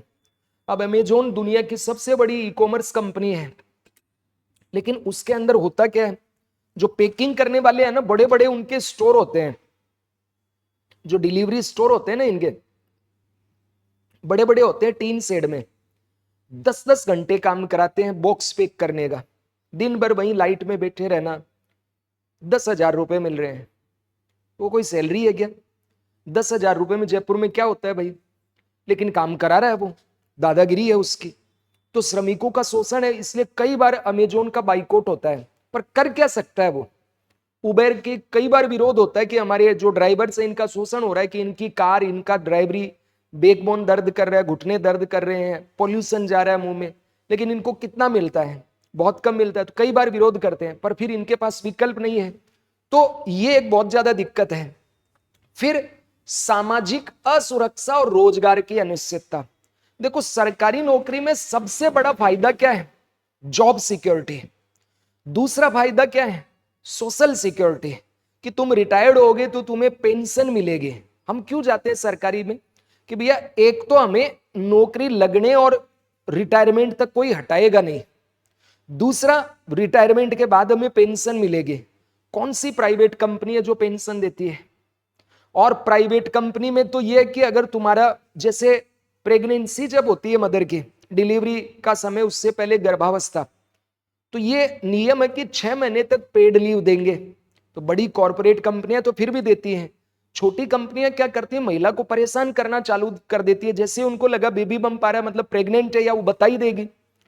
तो अब उसमें हार्मोनल चेंज होते हैं महिलाओं में, तो वो चिड़चिड़ी भी होगी, दर्द भी हो सकता है। कई बार मान लो बच्चे को भूख लग रही है, उसको भूख ज्यादा लगे, बार बार खाएगी, काम करने की इच्छा भी नहीं होगी। तो कंपनी को क्या लगता है कि यार अभी तो ये काम कम कर रही है और बाद में 6 महीने की छुट्टी और वो भी पेड लीव देनी कंपलसरी है, तो इसको भगाओ। लेकिन गवर्नमेंट वाले नहीं करते हैं। वहां नियम है, गवर्नमेंट वाले ऑफिसर को लगता है हमारे बाप का क्या खा रही है, अपने अधिकार है इसका। लेकिन यहां पे क्या है? सामाजिक असुरक्षा है। भविष्य में कोई पेंशन वेंशन नहीं, और रोजगार तब तक है जब तक तुम्हारे घुटनों में जान है, जब तक तुम कर सकते हो या योग्यता है। जैसे ही कोई नया मिला तुम भाग गए यहां से। तो कॉर्पोरेट हो चाहे प्राइवेट कोई भी हो, अक्सर यहाँ पे आपको नौकरी से निकाल दिया जाता है। हायर एंड फायर होता है प्राइवेट में, सबसे बड़ी दिक्कत है। वरना तो लोग क्यों गवर्नमेंट की तैयारी करते? तो गवर्नमेंट में बुढ़ापे के अंदर क्या मिल जाती है? पेंशन, यानी सोशल सिक्योरिटी, मेडिकल सिक्योरिटी, और फिर इसके बाद में रोजगार की गारंटी। इधर कुछ नहीं है। बात समझ गए? तो नेक्स्ट तीसरा पॉइंट लिखिए, social insecurity and uncertainty of employment. फिर चौथा पॉइंट समझो, संसाधनों के ऊपर पूंजीपतियों का अधिकार है। तुमने परिभाषा ये लिखी है ना, वह आर्थिक प्रणाली जिसमें उत्पादन के संसाधनों पर किसी व्यक्ति या उद्योगपति का मालिकाना हक होता है। रिलायंस, टाटा, ये जितनी बड़ी बड़ी कंपनी है, इनमें अधिकतम शेयर किसका? मुकेश अंबानी, रतन टाटा। हालांकि वो तो स्वर्गवासी हो गए, मतलब जो भी उनका उत्तराधिकारी है उनका। भाई कोई प्राइवेट कंपनी, उसका मालिक कौन है? जो उस कंपनी को लेके आया है। लेकिन सरकारी कंपनी में मालिक कौन है? सरकार है। सरकार मतलब जनता। एसएमएस का मालिक हम और आप हैं, रोडवेज के मालिक हम हैं, रेलवे के मालिक हम हैं। भले ही कुछ नहीं है, लेकिन है तो अपनी ना, अपने टैक्स के पैसों से बनी है। लेकिन प्राइवेट कंपनी का मालिक कौन है? पूंजीपति है। तो पूंजीपति का जब अधिकार होगा तो इससे आय और धन का असमान वितरण होगा।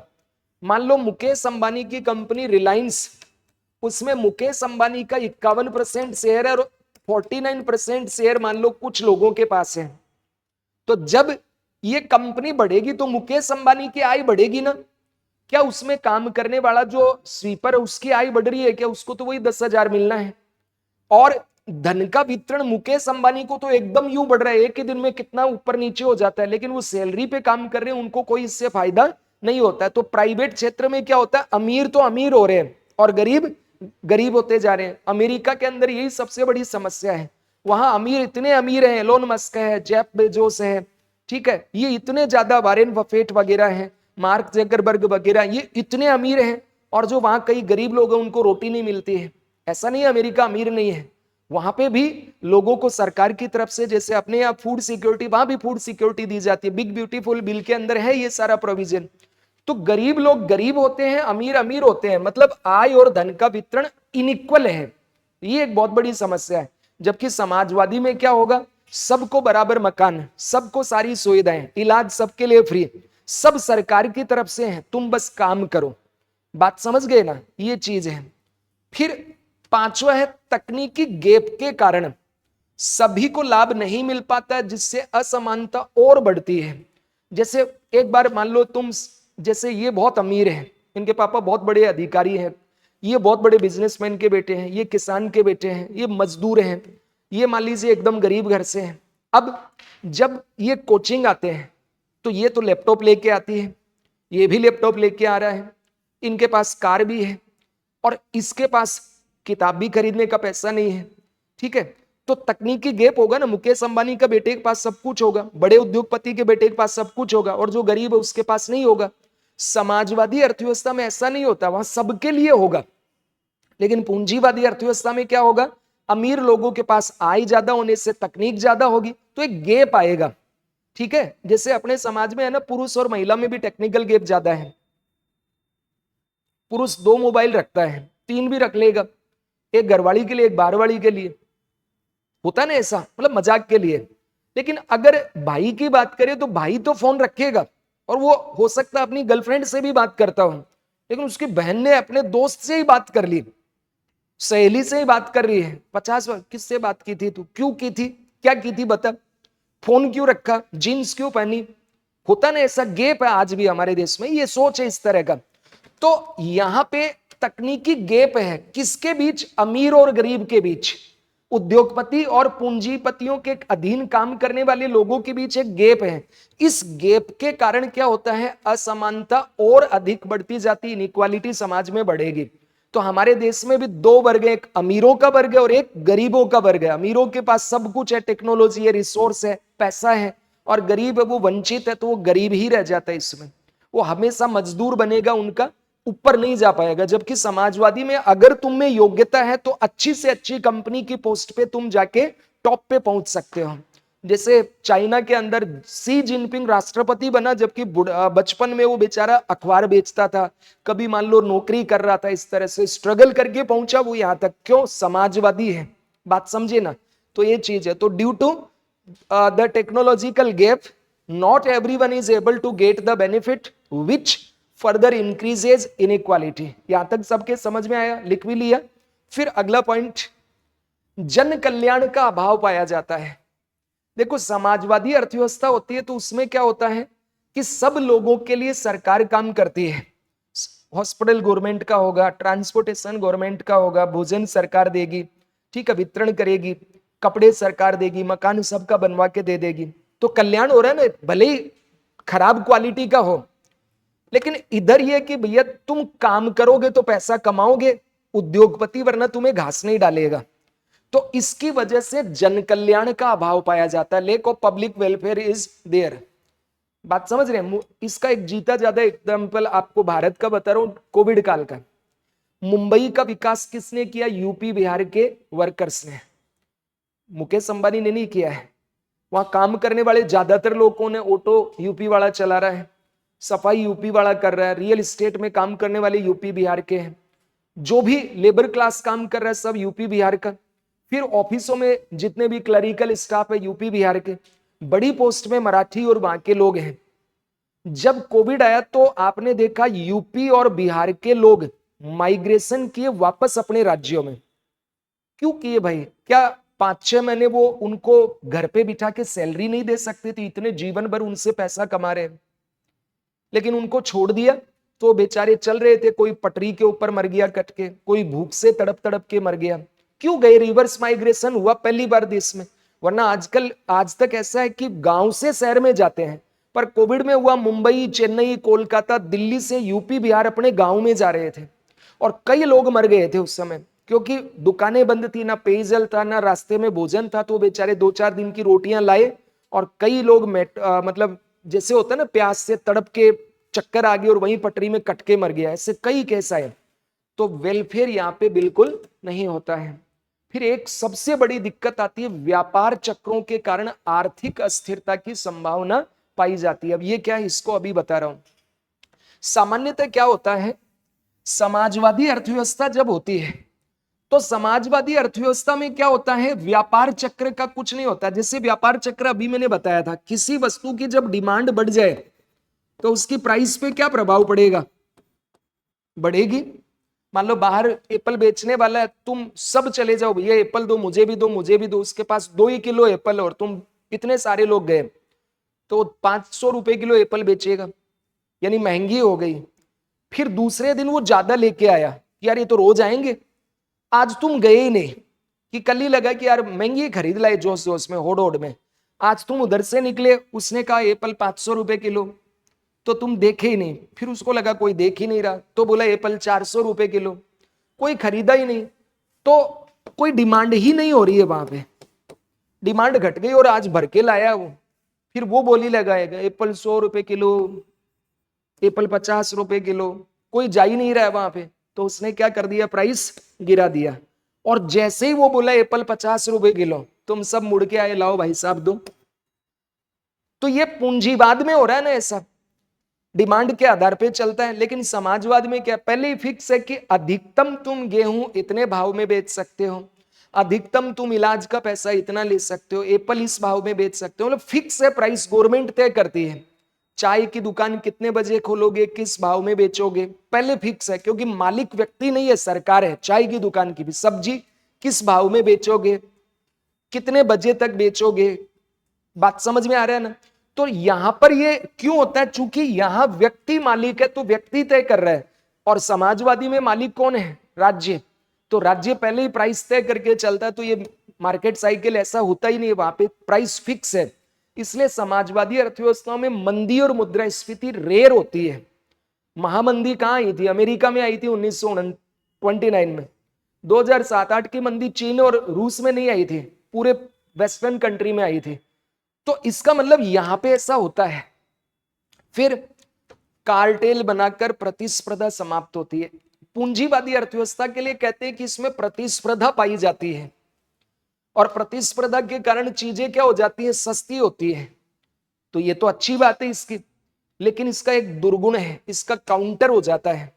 मान लो जैसे तुम्हारे गांव में एक स्कूल खुला प्राइवेट, उसने फीस रखी 1 लाख।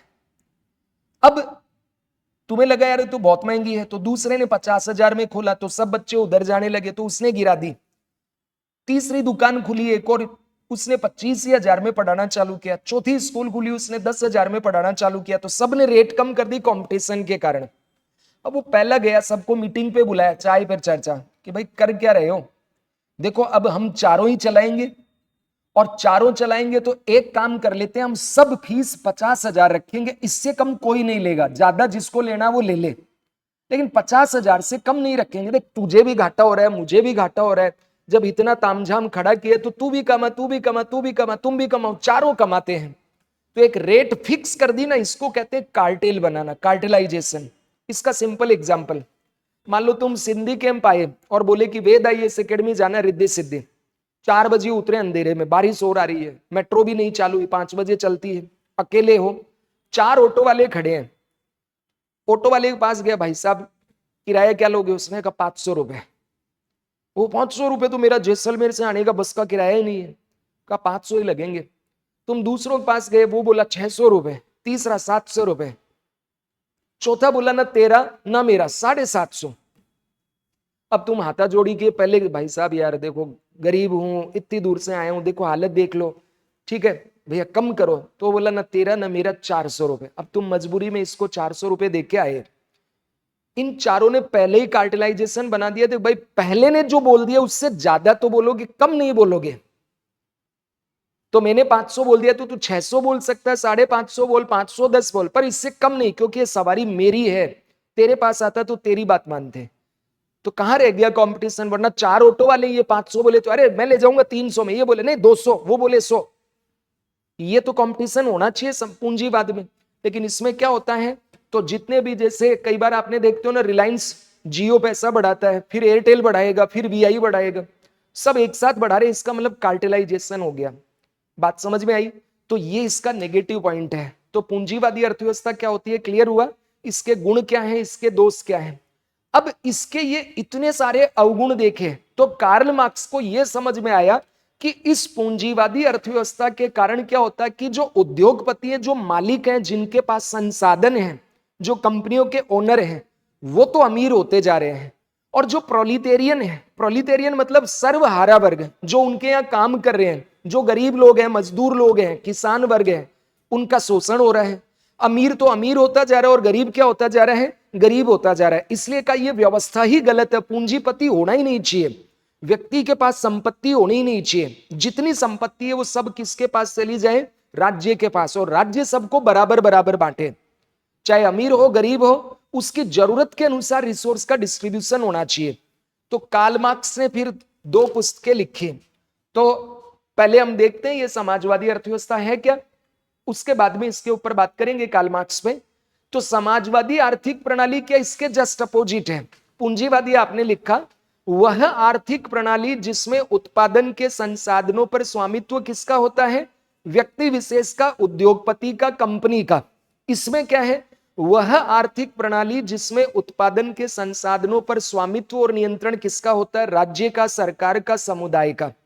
वो लाभ कमाने के लिए काम करती है, जन कल्याण के लिए काम करती है, समानता लाने के लिए काम करती है, व्यक्ति के लिए काम होता है यहां पे, सब लोगों के लिए। बात समझ गए क्या? तो वह आर्थिक प्रणाली जिसमें उत्पादन के समस्त संसाधनों पर राज्य का स्वामित्व और नियंत्रण होता है तथा सरकार के पास समस्त शक्तियां होती हैं, इसको क्या कहते हैं हम?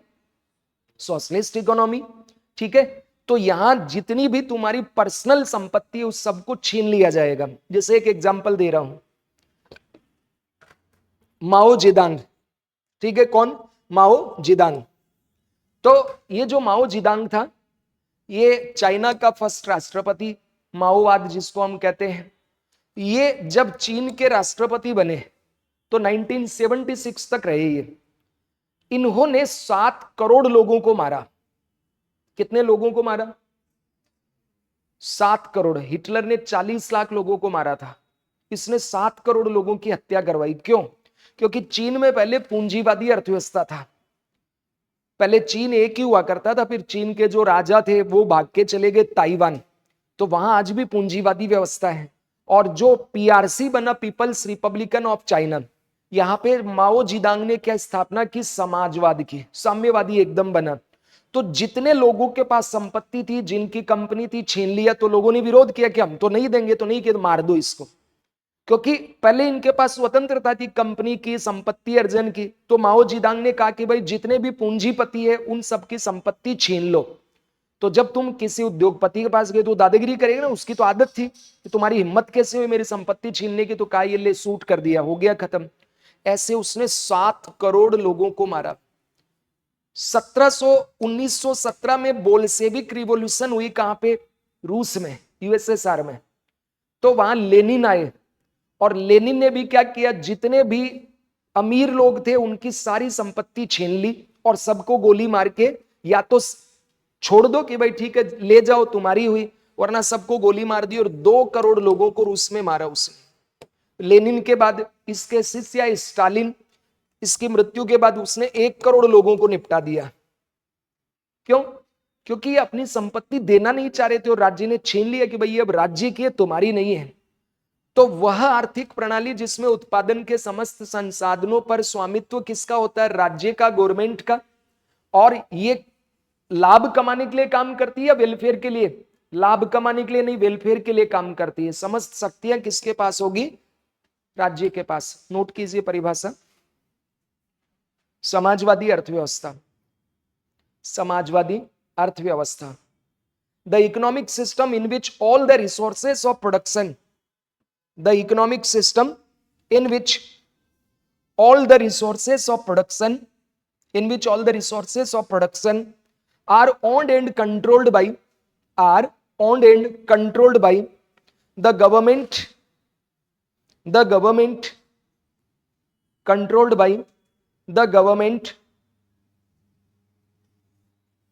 state, and the government has all the powers.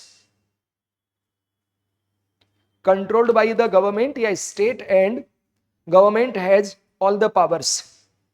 वह आर्थिक प्रणाली जिसमें उत्पादन के समस्त संसाधनों पर राज्य का स्वामित्व एवं नियंत्रण होता है तथा सरकार के पास समस्त शक्तियां होती है। The economic system in which all the resources of production are owned and controlled by the state या government and the government has all the powers. वह आर्थिक प्रणाली जिसमें उत्पादन के संसाधनों पर स्वामित्व एवं मालिकाना हक राज्य या सरकार का होता है और समस्त शक्तियां सरकार में निहित होती है, समाजवादी अर्थव्यवस्था कहलाती है। Is called socialist economy, Samajwadi अर्थव्यवस्था कहलाती है। फिर पेरा चेंज करके लिखें, राज्य द्वारा आवश्यकताओं और जन कल्याण को ध्यान में रखकर काम किया जाता है, ना कि लाभ कमाने के उद्देश्य से। The state works keeping in mind the needs and welfare of the people and not for the purpose of earning profits.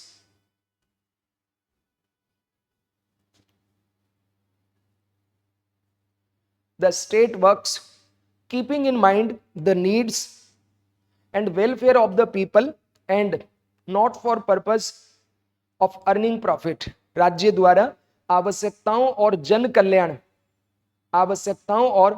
कल्याण को ध्यान में रखकर काम किया जाता है, ना कि लाभ कमाने के उद्देश्य से।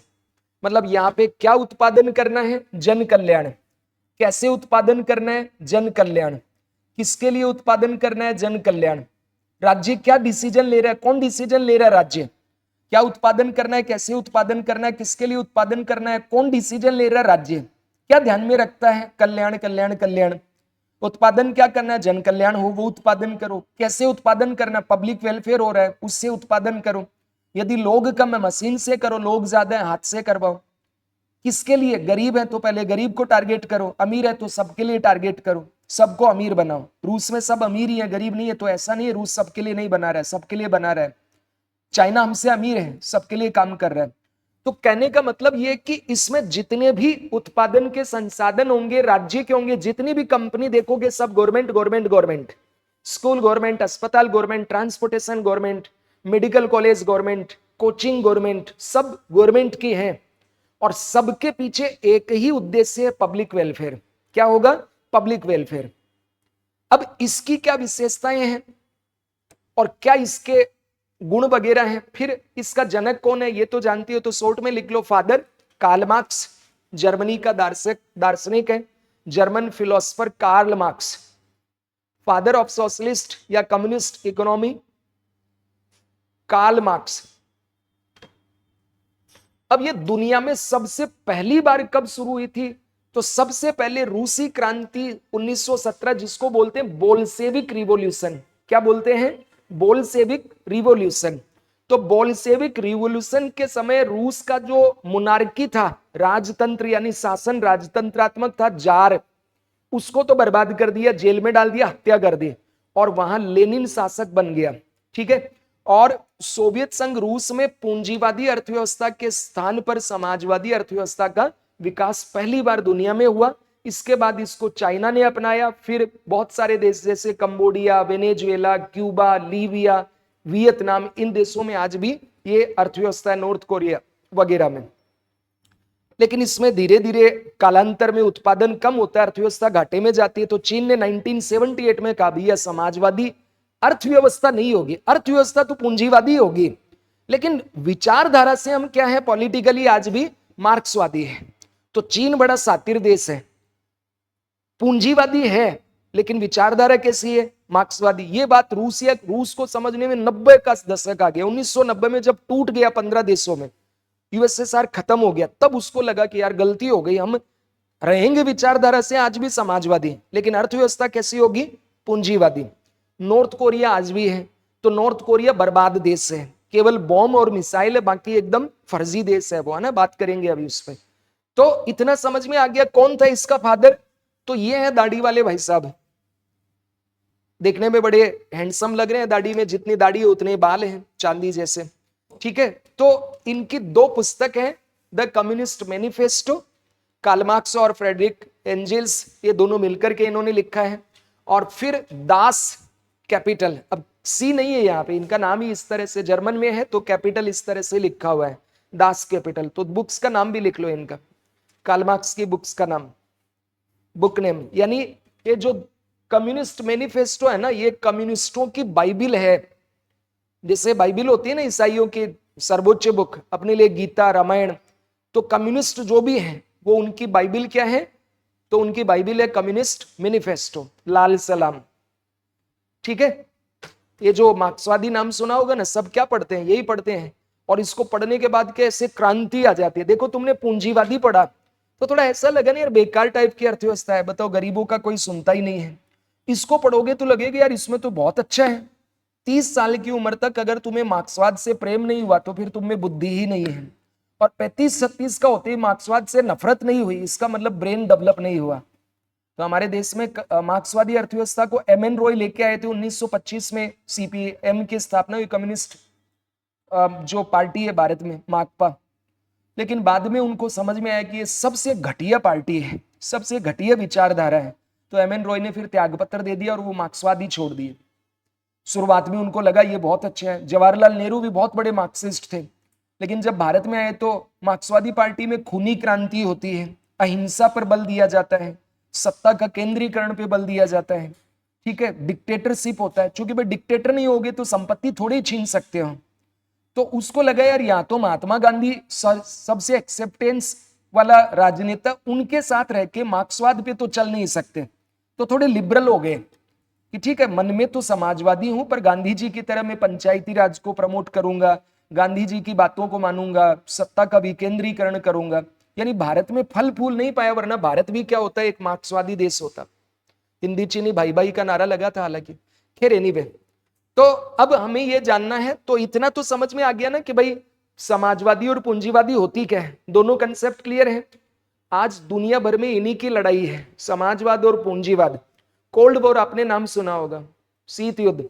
तो कोल्ड वॉर में युद्ध नहीं होता था, एक तरफ था यूएसएसआर और एक तरफ था यूएसए। तो ये तो था कैपिटलिस्ट का नेता और ये था सोशलिस्ट का नेता। इन दोनों में युद्ध रहता था, ये इसकी आलोचना करते थे, ये इसकी आलोचना करते थे। मिसाइल ये इसकी तरफ लगा के रखता था, ये इसकी तरफ लगा के रखता। लड़ते कभी नहीं थे, पर लगता था आज ही युद्ध हो गया, बम फटने ही वाले हैं, लेकिन कभी लड़े नहीं।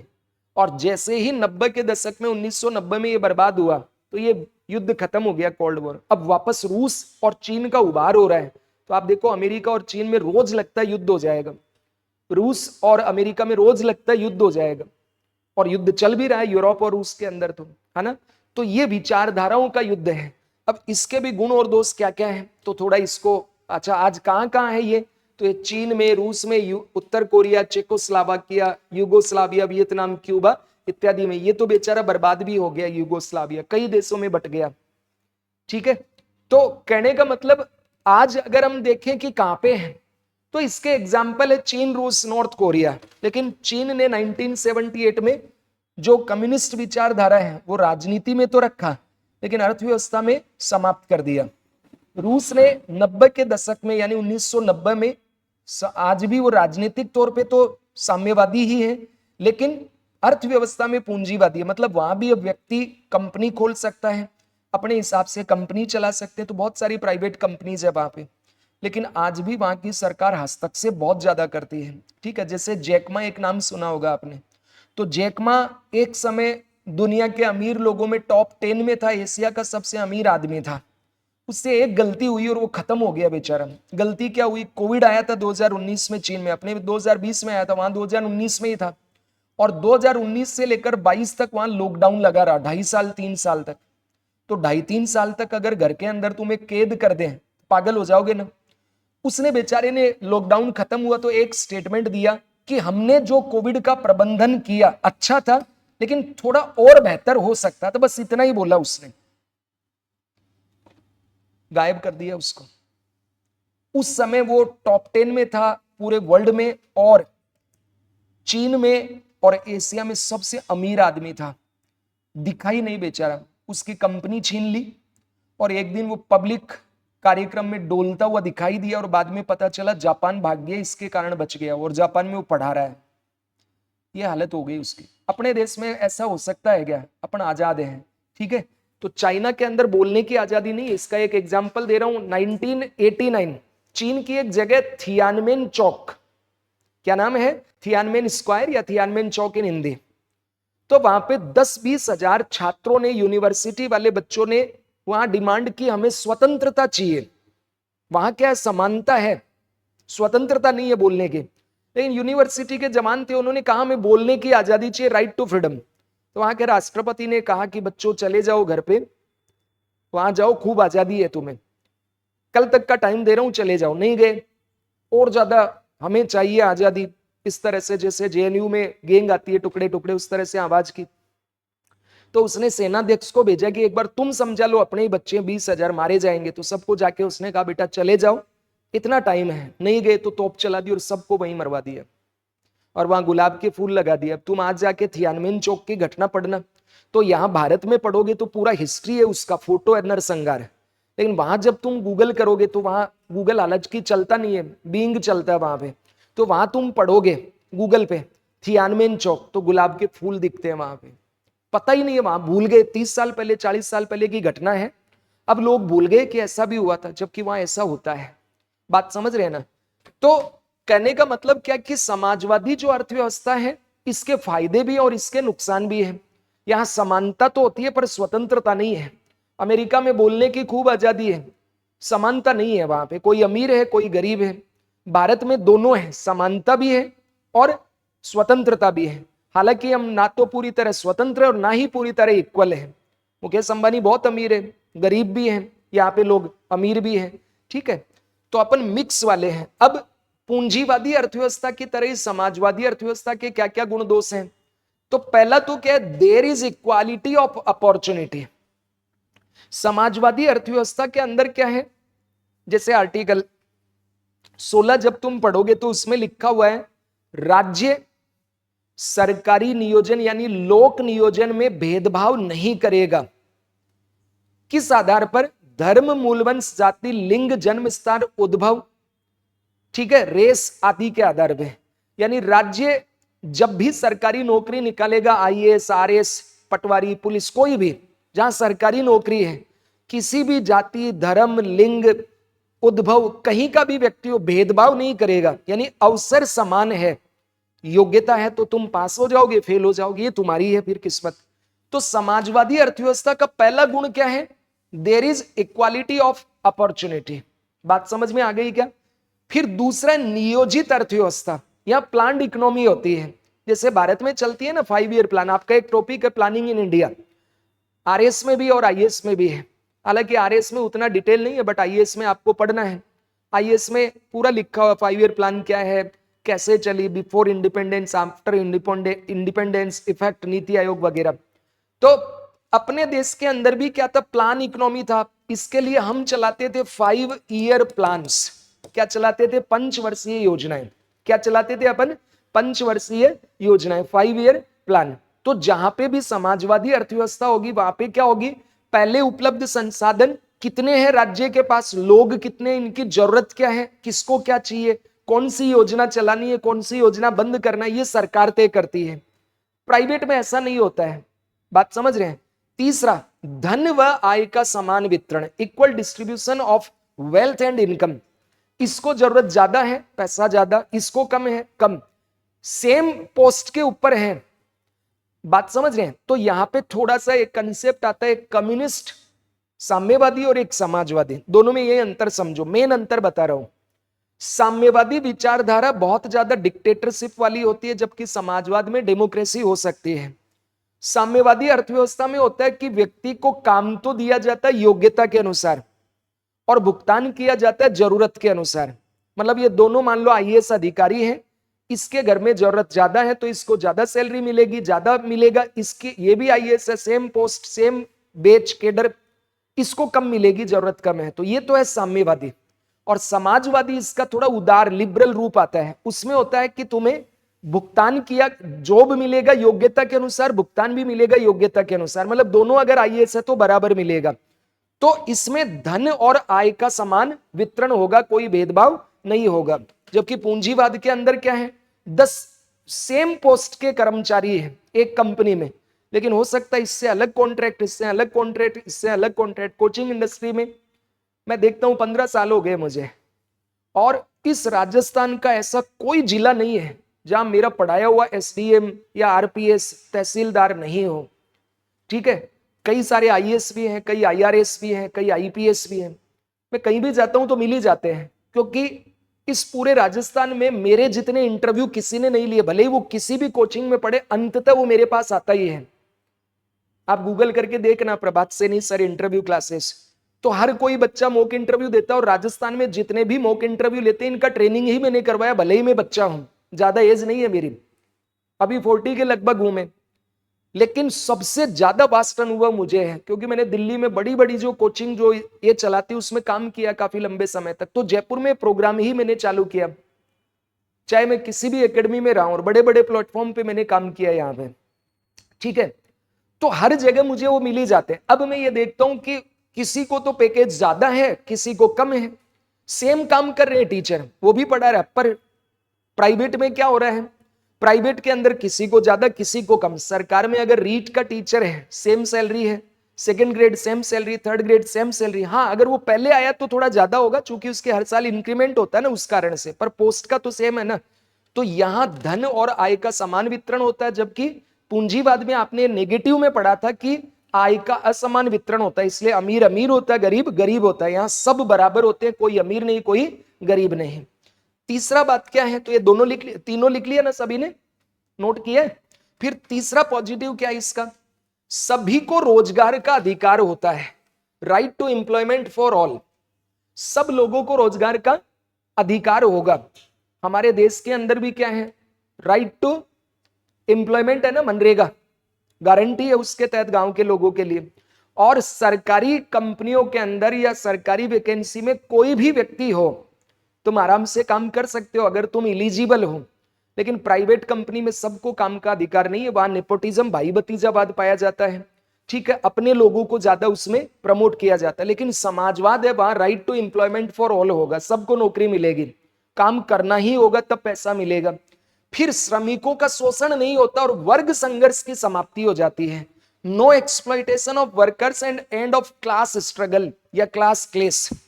भाई एक बात बताओ, पूंजीवाद में श्रमिकों का शोषण होता है क्योंकि मालिक कौन है वहां पे, उद्योगपति है। वो ओवर टाइम काम कराएगा, कम सैलरी देगा, पेंशन नहीं देगा, सामाजिक सिक्योरिटी नहीं देगा, हायर एंड फायर, यानी जब चाहे भर्ती किया जब चाहे हटा दिया।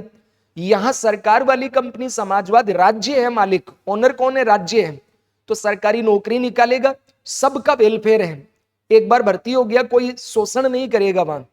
क्या किसी सरकारी कर्मचारी का शोषण की खबर पढ़े आप कि उसने ऐसा शोषण किया? हाँ, मान लो कोई फिजिकल एक्सप्लॉइटेशन हो जाए, वो तो हर जगह हो जाता है, लेकिन ये नहीं कि सरकारी कंपनी में कोई टीचर है तो उसका सेम लेवल का टीचर है वो शोषण कर रहा है, सेम लेवल का अधिकारी है वो शोषण कर रहा है, ये संभव नहीं है। तो श्रमिकों का यहाँ शोषण नहीं होता है और वर्ग ही नहीं पाए जाते हैं, क्योंकि पूंजीवाद में दो वर्ग होते हैं, पूंजीपति और सर्वहारा, यानी मजदूर और किसान। इसमें क्या है, सरकार में एक ही वर्ग है। क्या वर्ग है? वो है सरकार, और सरकार उसको चुन कौन रही है, जनता चुन रही है उसको। तो यहां वर्ग ही नहीं पाए जाते, यहां पूंजीपति नहीं होते हैं। तो जब पूंजीपति नहीं है तो सर्वहारा भी नहीं है, ठीक है ना। यहां एक ही क्लास है और वो है सरकार। और फिर आर्थिक रूप से स्थिरता होती है, यानी जो डिमांड सप्लाई के कारण कभी अर्थव्यवस्था ऊपर गई फिर नीचे आई, कभी ऊपर नीचे, ये नहीं होगा। अर्थव्यवस्था कैसे चलेगी इस तरह से, भले धीमी चल सकती है पर वो ऊपर ही जाएगी। अब तुम कहोगे सर फिर चीन में क्यों हुआ, तो चीन पूंजीवादी हो गया ना अर्थव्यवस्था में, वो समाजवादी थोड़ा ही रहा। नॉर्थ कोरिया में कभी मंदी वंदी नहीं होते, ना तो तेज ग्रोथ कर रहा है ना नीचे जा रहा है, वो एक स्पीड लेकिन धीमी है। फिर आर्थिक रूप से स्थिरता, तो फाइनेंशियल स्टेबल पोजीशन। उसके बाद में इसके नेगेटिव है, तो नेगेटिव एक बार समझ लीजिए, फिर फोटो खींच लेना, बाद में इसको कर लेंगे। यहां नौकरशाही और भाई भतीजावाद बहुत पाया जाता है।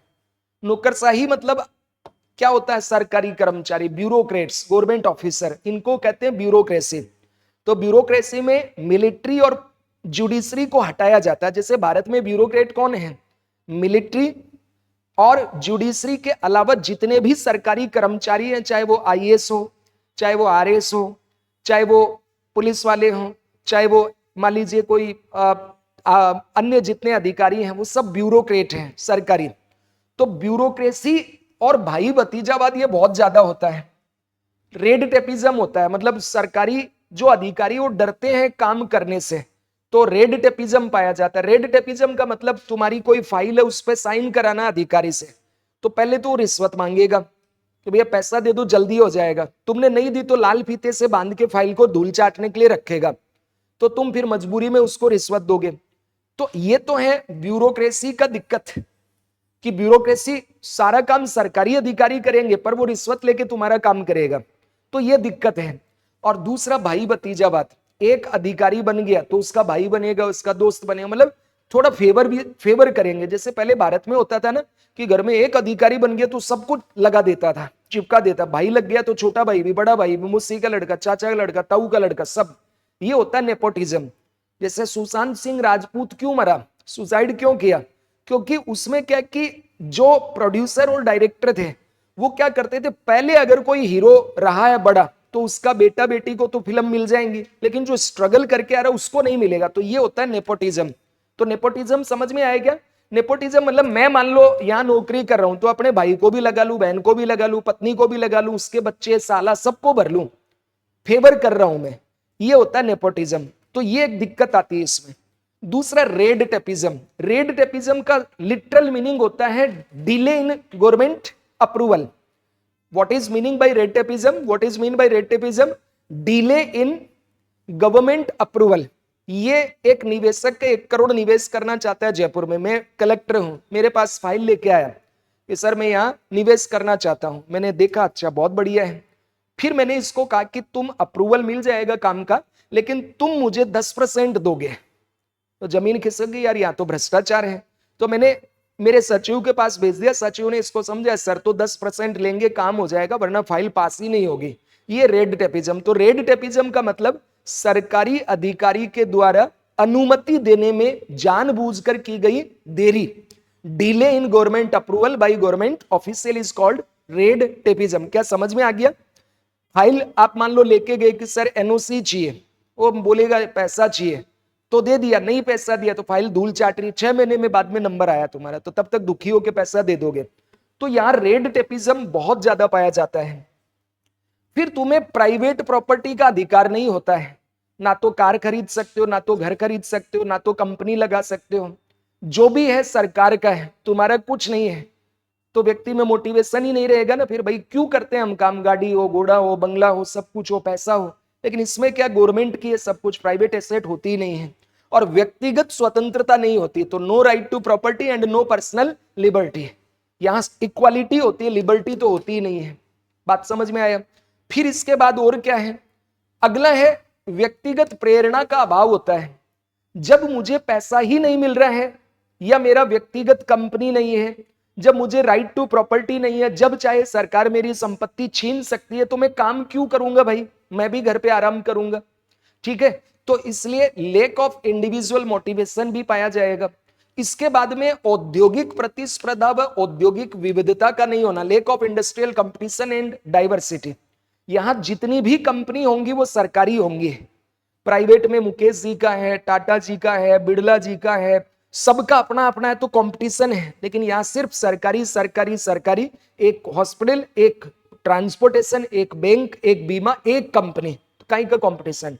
कंपटीशन नहीं है तो क्वालिटी घटिया होगी। चूंकि हमें तो जो मिल रहा है वही बेस्ट है, हम जानेंगे क्या कि अच्छा और बुरा क्या होता है, वो तो तब पता चलेगा ना। भाई आपकी पत्नी खाना बना रही है और किसी का खाया ही नहीं, तो जैसा भी बना रही है बेस्ट है। लेकिन आपने दूसरे की पत्नी का एक दिन खाया, और यार ये तो बढ़िया बनाती है, तो आपने जाके अपनी पत्नी को कहा दे वो भाभी जी जैसा बनाओ, तो पहले तो बोले उसी से खा लो जाके। फिर एक दिन आपने उसको भी खिला दिया, तब ओह आप तो अच्छा बनाती हो, कंपटीशन हुआ तब समझे ना। तो यहाँ पे क्या है, इंडस्ट्री केवल गवर्नमेंट की है, जबकि प्राइवेट में क्या है, एलोन मस्क की है, ठीक है, फिर खुद ट्रंप की है, बेजोस की है, बिल गेट्स की है, जकरबर्ग की है, सबकी है। तो कंपटीशन के कारण क्या होता है, यहां ज्यादा अच्छी क्वालिटी होगी और इंडस्ट्रियल डाइवर्सिटी होगी। अलग अलग तरह से कपड़े, अलग अलग तरह के साबुन, अलग अलग तरह की कारें, अलग अलग तरह के उद्योग होंगे। और फिर इंडस्ट्रियल उत्पादन कम होगा। जब गवर्नमेंट है तो वो उत्पादन कम करेगी, चूंकि जितनी नीड है उतना होगा। ये क्या करते हैं, लाभ कमाने के लिए खूब भरमार करेंगे। तो ये इसके क्या है, नेगेटिव है समाजवादी अर्थव्यवस्था के। अब कल हम लोग इसमें क्या देखेंगे, कल पढ़ेंगे हम समाजवादी और पूंजीवाद का मिश्रण, यानी मिश्रित अर्थव्यवस्था, बंद अर्थव्यवस्था, खुली अर्थव्यवस्था, developed economy, underdeveloped economy, least developed economy and sectors of economy. ठीक है, so see you tomorrow, thank you, good night बेटा, है ना। कल से आप